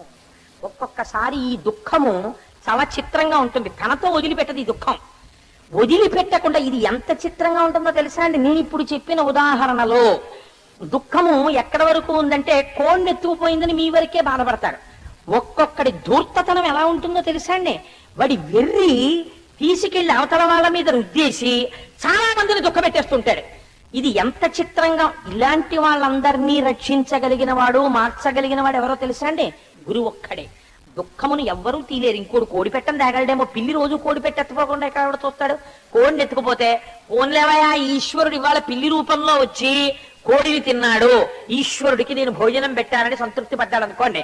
అలా మారగలగాలంటే గురువాక్యం వినాలి. అప్పుడు వాడు సుఖ దుఃఖాతీతుడై ఉంటాడు. తప్ప మామూలుగా అయితే ఎప్పుడు ఏడుస్తూనే ఉంటాడు. మీరు చూడండి ఎంత అజ్ఞాన లంపటత్వంతో, ఎటువంటి దుఃఖ కారణంతో ఉంటారో చూడండి. మనకి ఒకసారి రమణ మహర్షి చెప్పినటువంటి ఒక ఉదాహరణే నాకు స్ఫురణకొస్తోంది. పూర్వకాలంలో ఒకానొకప్పుడు జనకుడు అని ఒక రాజు మిథిలా నగరానికి. ఏమంటే ద్వాపరయుగంలో జనకుడు ఏమిటండి అని అడిగాడు నేను. జ్ఞాపరయుగంలో జనకుడు కాదయా, మిథిలిని ఏలినటువంటి వాళ్ళు ఎవరైనా జనకుడే పేరు, ఇంకో పేరు ఉండదని చెప్పాను. అందుకని మిథిలా నగరాన్ని ఎవరు పరిపాలించినా జనకుడనే అంటారు. అందుకని అస్తమానం సీతమ్మ తల్లి తండ్రి జనకుడనే మీరు అనుకోకండి. ఆ జనక మహారాజు గారు పరిపాలన చేస్తున్న కాలంలో ఆయన దగ్గరికి ఉపనయనం చేసుకున్నటువంటి ఒక బ్రాహ్మణ పిల్లవాడు వచ్చాడు, వటు. వస్తే ఆయన అన్నాడు, అబ్బో వటు, నువ్వు ఉపనయనం చేసుకున్నావు, నీకేమైనా శాస్త్ర ప్రవేశం ఉందా అన్నాడు. అంటే ఆ పిల్లాడు అన్నాడు, ఉందండి, నేను శాస్త్రం చదువుకున్నాను అన్నాడు. ఏది 4 వాక్యాలు చెప్పు శాస్త్రంలోంచి అన్నాడు. వాడు పాపం ఆ శాస్త్రం పట్టుకుని ఇంద్రియాన్ని బలిష్టాని నియుక్త అనిమానద అని ఏవో కొన్ని శ్లోకాలు చదివి, ఇంద్రియములు చాలా బలిష్టమైనవి, దాన్ని ఎవరూ అణచలేరు, కానీ వీటన్నింటినీ కూడా దాటిపోయేటటువంటి బ్రహ్మజ్ఞానం అని ఒకటి ఉన్నది. ఈ బ్రహ్మజ్ఞానము కలిగితే లోకమంతా అనిత్యమని తెలిసిపోతుంది. ఈ బ్రహ్మజ్ఞానం ఎంతసేపట్లో కలుగుతుంది, ఎన్నాళ్ల తర్వాత కలుగుతుంది అంటే శాస్త్రం ఏమందో తెలుసా? గుర్రమునకు కట్టబడినటువంటి పాదములు పెట్టుకునే రికాబులో ఒక రికాబులో కాలు పెట్టి రెండవ కాలు ఎత్తే లోపల బ్రహ్మజ్ఞానము కలగవచ్చు అని చెప్పింది అని తెలివాడు. రాజన్నాడు ఆగు ఆగా. రికాబ్ అంటే గుర్రానికి ఓ తాడేసి రెండు పక్కల రెండు డీల్ లాంటివి కడతారు ఇనపవి. ఓ దాంట్లో కాలెట్టి పైకెక్కి రెండో కాలు అటువైపు కేసి గుర్రానికి ఉన్న అటువైపు ఇనప డీ లాంటి దాంట్లో పెడతారు, రికాబులు అంటారు. ఒక దాంట్లో కాలు పెట్టి రెండవ కాలు ఎత్తే లోపల బ్రహ్మజ్ఞానము రావచ్చు అని చదివాడు. ఆగన్నాడు రాజు. గుర్రం రికాబులో కాలు పెట్టి కాలెత్తే లోపల బ్రహ్మజ్ఞానం వస్తుందా? నా గుర్రాన్ని పట్టండ్రా, వీడు నాకు బ్రహ్మజ్ఞానం ఇస్తాడేమో చూస్తానన్నాడు. అంటే ఆ పిల్లాడు అన్నాడు, అయ్య బాబాయ్ నేను అలా ఇవ్వలేనండి అన్నాడు. మరి ఎందుకు చదివావు ఆ పుస్తకంలోంచి అన్నాడు. అందులో ఉంది నేను చదివానన్నాడు. నువ్వు ఇవ్వలేకపోతే అది తప్పు అని అన్ని పుస్తకాల్లో ఆ వాక్యం కొట్టయిపోయినట్టు అన్నాడు. అంటే ఆ పిల్లాడు అన్నాడు, నేను మీకు బ్రహ్మజ్ఞానం ఇవ్వలేకపోయాను కాబట్టి పుస్తకంలో ఉన్నది తప్పు, శాస్త్రంలో ఉన్నది తప్పు అనకూడదండి. అలా పుచ్చుకోవడానికి మీకు ఇవ్వడానికి నాకు సమర్థత లేకపోవచ్చు, కానీ శాస్త్రం మాత్రం ఖచ్చితం, అది సత్యం అన్నాడు. నువ్వు చేయకపోగా అది సత్యం అంటావా? వీడిని తీసుకెళ్లి కారాగారంలో పారాయండి. అప్పటి నుంచి ఊళ్ళో ఎవడైనా బ్రాహ్మడు ఉంటే వాడిని అందరినీ పిలిచేవాడు. గుర్రమునకు ఉన్న ఒక రికాబులో కాలు పెట్టి వేరొక కాలు ఎత్తే లోపల బ్రహ్మజ్ఞానం వస్తుందని పుస్తకంలో ఉందా అని చూపించేవాడు. అవునండి ఉంది ఇక్కడ అనేవారు. ఏది నా గుర్రం పట్టుకొస్తాను నాకు ఇప్పించి బ్రహ్మజ్ఞానం అన్నాడు. అయ్యో అలా కుదరదండి అనేవారు, తోసి జైల్లోకి. ఇలా బ్రాహ్మణ అన్నవాళ్ళు లేడు రాజ్యంలో, అందరినీ జైల్లో పెట్టాడు. ఓసారి అష్టావక్ర మహర్షి అటుగా వస్తున్నారు, ఆ రాజ్యంలోంచి వెళ్ళిపోతున్నారు. వెళ్ళిపోతూ వెళ్ళిపోతూ రాజ్యానికి బయట పొలిమేరలో కూర్చున్నారు. ఆయన కూర్చుని ఉంటే అటుగా వెళ్ళిపోతున్న బాటసారులు చూసి, అయ్యో మీ మెళ్ళలో చూస్తే యజ్ఞోపవీతం కనపడుతోంది, శిఖ కనపడుతోంది, బ్రాహ్మణుల్లా ఉన్నారు, ఈ రాజ్యంలోకి వెళ్ళారంటే మాత్రం ఖైదులో వేస్తారన్నారు. ఎందుకు వేస్తారన్నాడు. గుర్రం రికాబులో కాలు పెట్టి రెండవ కాలు ఎత్తే లోపల బ్రహ్మజ్ఞానం వచ్చును అని నిరూపించమంటాడా రాజన్నాడు. అంతే కదా నిరూపిస్తానన్నాడు. వెళ్ళిపోయాడు ఆయన లోపలికి. తీసుకెళ్ళిపోయారు. ఎవడో వచ్చాడు మళ్ళీ వెరి బ్రాహ్మణుడు అని చెప్పి గబగబా తీసుకుపోయారు. తీసుకుపోతే ఆయన తేజస్సు చూసి రాజుకు అనుమానం వచ్చింది. నమస్కారం పెట్టి వెంటనే ఇదే ప్రశ్న అడిగాడు. ఇంకా ఒక్కొక్కడి వెర్రి ఎంత దుఃఖానికి కారణం అవుతుందో చూడండి, ఇంతమంది దుఃఖానికి కారణమైంది అది. ఏమంటే ఇలా జరుగుతుందా అని అడిగాడు. అంటే అష్టావక్ర మహర్షి అన్నారు, ఎందుకు జరగదు, శాస్త్రంలో ఉంది కాబట్టి అది సత్యమే. అయితే మొదలెట్టేశాడు, గుర్రం పట్టుకొస్తాను నాకు నిరూపిస్తారా అంటే రాజుగా అష్టావక్ర మహర్షి అన్నారు, తప్పకుండా నిరూపిస్తారు, అది పెద్ద విశేషమే ఉంది. కానీ నిరూపించడానికి ముందు ఒక లక్షణం ఉండాలి. నేను నిరూపించగలనని నువ్వు నన్ను నమ్ముతున్నావా, నా మీద నీకు గురుందా? నమ్ముతున్నాను అన్నాడు. నువ్వు నమ్ముతున్నావని నేనెలా నమ్మను? నువ్వు నమ్ముతున్నావని నేను నమ్మాలంటే నువ్వు జైల్లో పెట్టిన బ్రాహ్మణులందరినీ విడుదల చేయి నమ్ముతానన్నారు. అయితే విడుదల చేసేస్తానంటే విడుదల చేసేసాడు. ఇప్పుడు ఒక గురువు యొక్క అనుగ్రహం ఎంతమంది బ్రాహ్మణుల యొక్క దుఃఖాన్ని తీర్చిందో చూడండి. విడిచిపెట్టేసిన తర్వాత నాకు ఇప్పుడు మరి బ్రహ్మజ్ఞానం నేర్పండి అన్నాడు. ఇది గుర్రం దాని రికాబులో కాలు పెట్టాలి కదా అన్నాడు. దానికి ఉంది తెప్పిస్తాను గుర్రాన్ని. బ్రహ్మజ్ఞానం అంటే అడవిల్లోనూ వాటిల్లోనూ చెట్ల కింద కదా చెప్తారు, అడవికి పోదాం అన్నాడు. వీడి వెర్రిలా ఉందనుకుని అష్టావక్ర మహర్షి అన్నారు, దానికి ఉంది అలాగే పద అడవికి అన్నారు. ఓహో పెద్ద సైన్యం చతురంగ బలాలతోటి తన గుర్రం వేసుకుని వెళ్ళాడు. వెళ్ళి అష్టావక్ర మహర్షిని పిలిచాడు. ఇదిగో గుర్రం రికాబులో కాలు ఎడుతున్నాను, రెండో కాలు ఎత్తి అప్పటికి బ్రహ్మజ్ఞానం రావాలన్నాడు. ఆయన అన్నాడు, అందుకే కదా మన ఇద్దరం వచ్చింది, ఎందుకని మాటలు అడుగుతావు? కానీ నాకు విషయం తెలియట్లేదు, నీకా బ్రహ్మజ్ఞానం వీళ్ళందరికీనా అన్నాడు. నాకే అన్నాడు ఆయన. మరి వీళ్ళందరూ ఎందుకు వచ్చారన్నాడు. అయితే పంపించేయినా అన్నాడు. పంపించేయి, నువ్వు నేను ఉందాం చాలన్నాడు. అయితే ఎవరే మీరందరూ వెళ్ళిపోంటారా రాజధానికి అన్నాడు. ఒక్క అష్టావక్ర మహర్షి మహారాజు ఈయన గుర్రం యొక్క రికాబులో కాలు పెట్టు అన్నాడు. మహర్షి పెట్టాడు. రెండో కాలు ఎత్తడానికి సిద్ధంగా ఉన్నావా? ఉన్నాను. అయితే ఇప్పుడు నేను నీకు బ్రహ్మజ్ఞానం చెప్పేస్తున్నాను కదా, నేనెవరు, మీరు నాకు గురువు, మరి దక్షిణేది అన్నాడు. ఏం కావాలి మీకు అన్నాడు. చేతిలో ఏం లేదు. అంటే నువ్వు ఏమి ఇవ్వగలిగితే ఇప్పటికిప్పుడు అది ముందు ఇచ్చేయి అన్నాడు. మనోవాక్కాయములు మూడింటిని మీకు ఇచ్చేస్తున్నాను అన్నాడు. ఇది నిజమేనా? నిజమే. అయితే బ్రహ్మజ్ఞానం వస్తుంది, వచ్చి చెప్పేస్తాను, అలా ఉందని వెళ్ళిపోయాడు. మనస్సు ఇచ్చాడు, వాక్కి ఇచ్చాడు, కాయం ఇచ్చాడు గురువు గారికి. గురువు గారు వచ్చి మళ్ళీ కదలమంటే కానీ కదలకూడదు, అలాగే ఉన్నాడు బొమ్మల్ని. సాయంకాలం అయిపోయింది, రాజురాడు, సైన్యం అంతా వచ్చారు. బొమ్మల్లే అలా ఉన్నాడు గుర్రం రికాబులో కాలిట్టి. ఏంటంటే రాజుగారని కలిపారు, బొమ్మలాగే వచ్చాడు బయటికి. అలాగే పట్టుకెళ్ళి పడుకోబెట్టారు. నోట్లో అన్నం పెట్టారు, తినడం, నీళ్లు పోశారు, మింగడం. ఒరే మన రాజుని ఇలా పాడు చేసేసాడు రా అష్టావక్ర మహర్షి, ఎక్కడికి పారిపోయాడో వెళ్ళి తీసుకురంటారా. గబగబా రాలేడు, 8 వంకర్లు కూడాను, పల్లకి పట్టండి అన్నారు. పంపించారు. ఎక్కడో పొదలో కూర్చుని ఉన్నాడు. ఓ పల్లకి ఎక్కించి తీసుకొస్తుంటే మంత్రి గారికి చూసి అనుమానం వచ్చింది. ఏమిటా ఇవన్నీ ఇలా తీసుకొస్తున్నారు పల్లకీలోను, మన రాజుని పాడు చేసేసేసినే కాకుండా పల్లకి ఒకటి గట్టిగా ఏమనంటే మళ్ళీ ఎక్కడికి వెళ్ళిపోతాడేమో అని ఎంతో గౌరవంగా తీసుకొచ్చి, మా రాజుగారు ఏమిటండి ఇలా ఉన్నాడు అన్నారు. ఏం రాజా ఎందుకు అలా ఉన్నావు అన్నారు.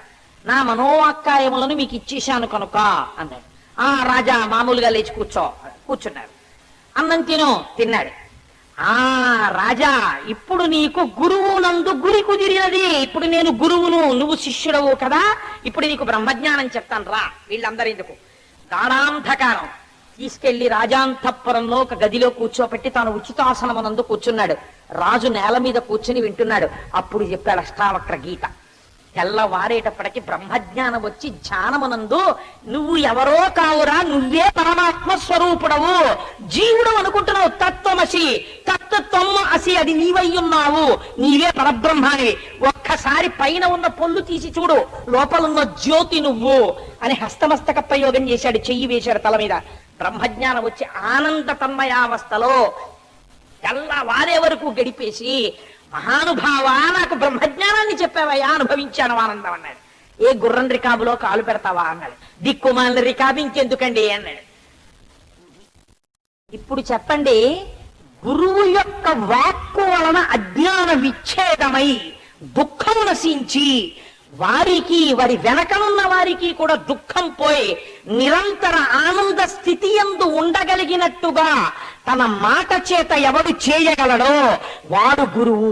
అందుకని చేతి యందు శంఖం పట్టుకున్నాడు ఆయన. దుఃఖ వినాశనము చేయగలిగిన సద్గురువుని నేను తత్వోపదేశము చేయగలను. నా మాట చేత కొన్ని కోట్ల జన్మల నుంచి ఉన్నటువంటి అజ్ఞానమును తీసేస్తాను. ఇది చెప్పడానికి దత్తాత్రేయుల వారి చేతిలో శంఖం ఉంటుంది. ఆ శంఖాన్ని దర్శనం చేస్తే మనకి దుఃఖ నివృత్తి అవుతుంది. రెండవదేది, ఇలా 6 చెప్పేస్తాడేమో అని మీరు బెంగపెట్టుకోకండి. నేను ఏ 8:30 దగ్గర మిమ్మల్ని ఇంటికి పంపించేసే ఏర్పాటు చేసేస్తాను. అందుకని రెండవది చక్రము. చక్రము చాలా గమ్మత్తైంది. చక్రము ఏమిస్తుంది అని అడిగారు. అమరకోశంలో చక్రం గురించి ఒక గొప్ప మాట. సుదర్శనాన్ని ఆయన ఎప్పుడు ప్రయోగిస్తాడు? విష్ణువు రాక్షస సంహారానికి ప్రయోగిస్తాడు. ఒక గురువుగా ఆయనకి సుదర్శన చక్రం ఎందుకండి? రాక్షస సంహారాలు కాదుగా చేసేది. చక్రము దేనికి పనికొస్తుంది అంటే చక్రము విజయమును చేకూరుస్తుంది.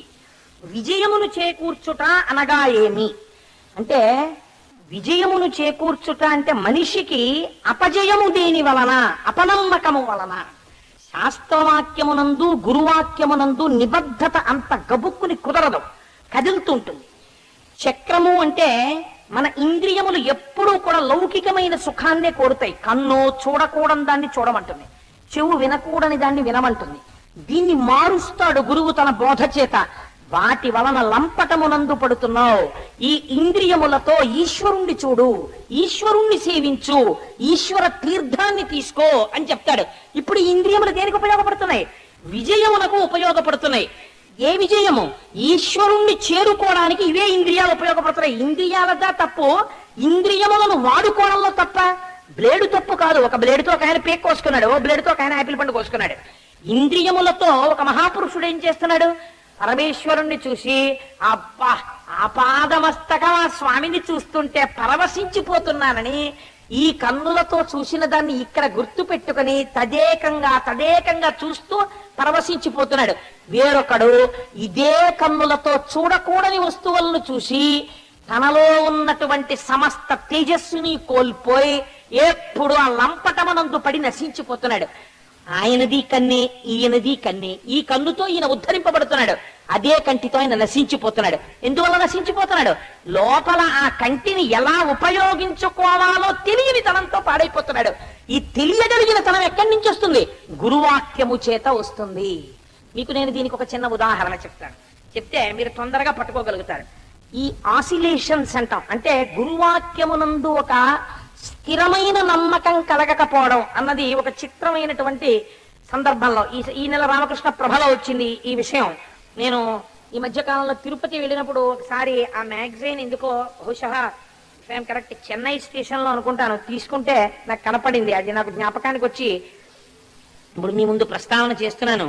మధుసూదన సరస్వతి అని ఒక మహానుభావుడు అద్వైతంలో ఆయన పరమనిష్ఠాగరిష్ఠుడు.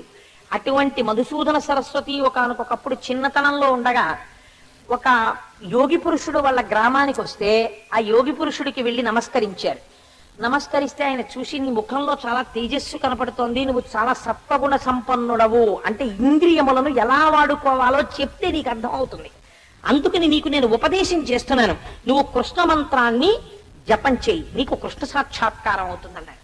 ఆయన కొన్ని సంవత్సరముల పాటు కృష్ణాలయంలో కూర్చుని కృష్ణ మంత్రోపాసనం చేశారు. ఆయనకి కృష్ణ దర్శనం అవ్వలేదు. అవ్వకపోతే ఆయనకి కోపం వచ్చింది. ఎవడో వచ్చి నాకు ఈ మాట చెప్పాడు అనవసరంగా, ఇన్ని సంవత్సరాలు దుర్వినియోగం అయిపోయింది, ఇంకా నేను ఈ మంత్రం చెయ్యనని విడిచిపెట్టేసి తిరుగుతుంటే ఓ రోజున చెప్పు తెగిపోయింది. చెప్పు తెగిపోతే చెప్పు కుట్టించుకుందామని చెప్పులు కుట్టేవాడి దగ్గరికి వెళ్ళారు.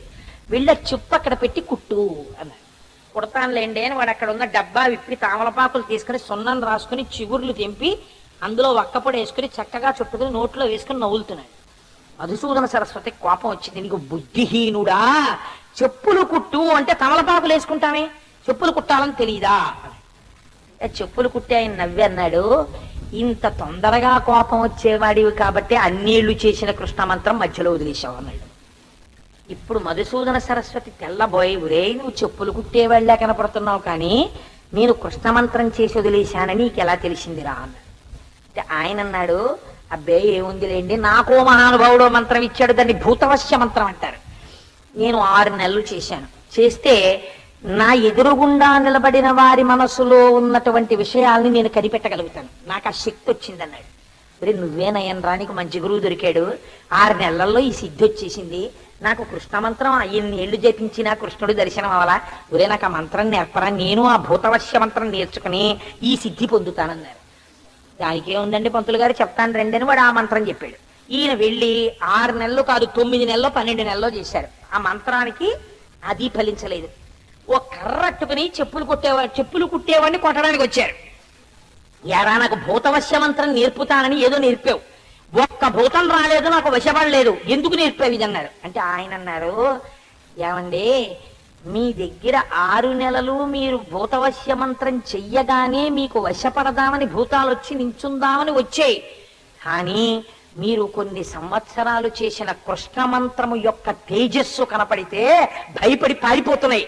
ఇంత తేజస్సు పొందిన వాడివి ఇంకొక కొన్ని సంవత్సరాలు కృష్ణ మంత్రం చేస్తే కృష్ణ దర్శనాన్ని పొంది ఎంత భాగవతుడు అవుదువో, దిక్కుమాల మంత్రం కోసం తిరుగుతావు ఎందుకయ్యా అన్నాడు. నా జన్మ, ఈయనకున్న ఆలోచన నాకు రాలేదని మధుసూదన సరస్వతి వెళ్ళి కృష్ణ మంత్రం చేశారు. కృష్ణ పరమాత్మ దర్శనమైంది. అద్వైతంలో భగవద్గీతకు వ్యాఖ్యానం చేసి మహాపురుషుడై ఇవాళ మధుసూదన సరస్వతి పేరు చెప్తే నమస్కారం చేస్తారు, అంతటి గురువు అయ్యాడు. కాబట్టి ఆ గురువుకి గురివి నేర్పిన వాడు ఎవరో, ఆ గురి నేర్పిన వాడు గురువు. అందుకే రమణులు అంటారు, ఎవడి వలన నీకు గురి కుదురుతోందో వాడు గురువై నిలబడినాడు. ఇప్పుడు యథార్థములకు మధుసూదన సరస్వతికి గురువుల్లో ఎవరిని చెప్పాలి? ఓ చెప్పులు కుట్టేవాడిని కూడా చెప్పాలి.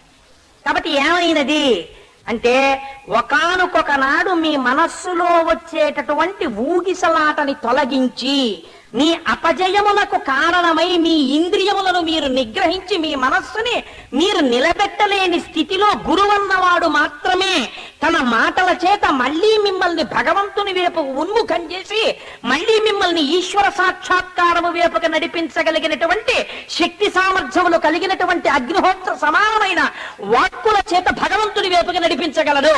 మిగిలిన వారు మాట్లాడే మాటలు పొల్లు, పనికిరాని మాటలు. కాబట్టి ఇటువంటి మాటలున్నవాడను నేను, మీకు జయమును కలిగించగలిగిన వాడను. మీ శత్రువులు మీ ఇంద్రియములే, మీలో ఉన్న కామ క్రోధ లోభ మద మోహమాశ్చర్యములే. నన్ను ఉపాసన చేశారా, నా చేతి చక్రాన్ని చూశారా, నా గురించి విన్నారా, నా కథ చదివారా, నా కథ విన్నారా, నా పుస్తకం పారాయణ చేశారా, కొన్ని కోట్ల జన్మల నుంచి పట్టిన శత్రువులను తొలగతోసి మీకు విజయమీయగలను. అందుకని చక్రం పట్టాడు ఆయన. ఇందుకని దత్తాత్రేయుల వారు శంఖ చక్రములు, గద, పద్మము, శూలము, తదుపరి కమండలము, వీరాసనము, జింక చర్మము, చెట్టు, మట్టితో కూడినటువంటి వేదిక, వీరాసనము, ఒక రెండు కాళ్ళకి వేసుకున్న పాదుకలు, ఒకటి విడిచిపెట్టిన పాదుక, ఒకటి కనపడుతున్న పాదము, వీటి వెనకనున్న రహస్యమేమి, ఇది తెలిసి దత్తాత్రేయుల వారి వంక చూసి ఒక్క నమస్కారం చేస్తే ఉత్తర క్షణంలో వారి అనుగ్రహం కలుగుతుంది. ఆ కూర్చున్నటువంటి మహానుభావుని యొక్క స్థితిని గురించి మిగిలిన విషయాలు వివరణ చేస్తాను. అలా వివరణ చేయగలిగిన శక్తి దత్తాత్రేయ ప్రభువు నాకు కటాక్షించుగాక అని స్వామి పాదములు పట్టి ప్రార్థన చేస్తూ సర్వం శ్రీ ఉమామహేశ్వర పరబ్రహ్మార్పణమస్తు. స్వస్తి.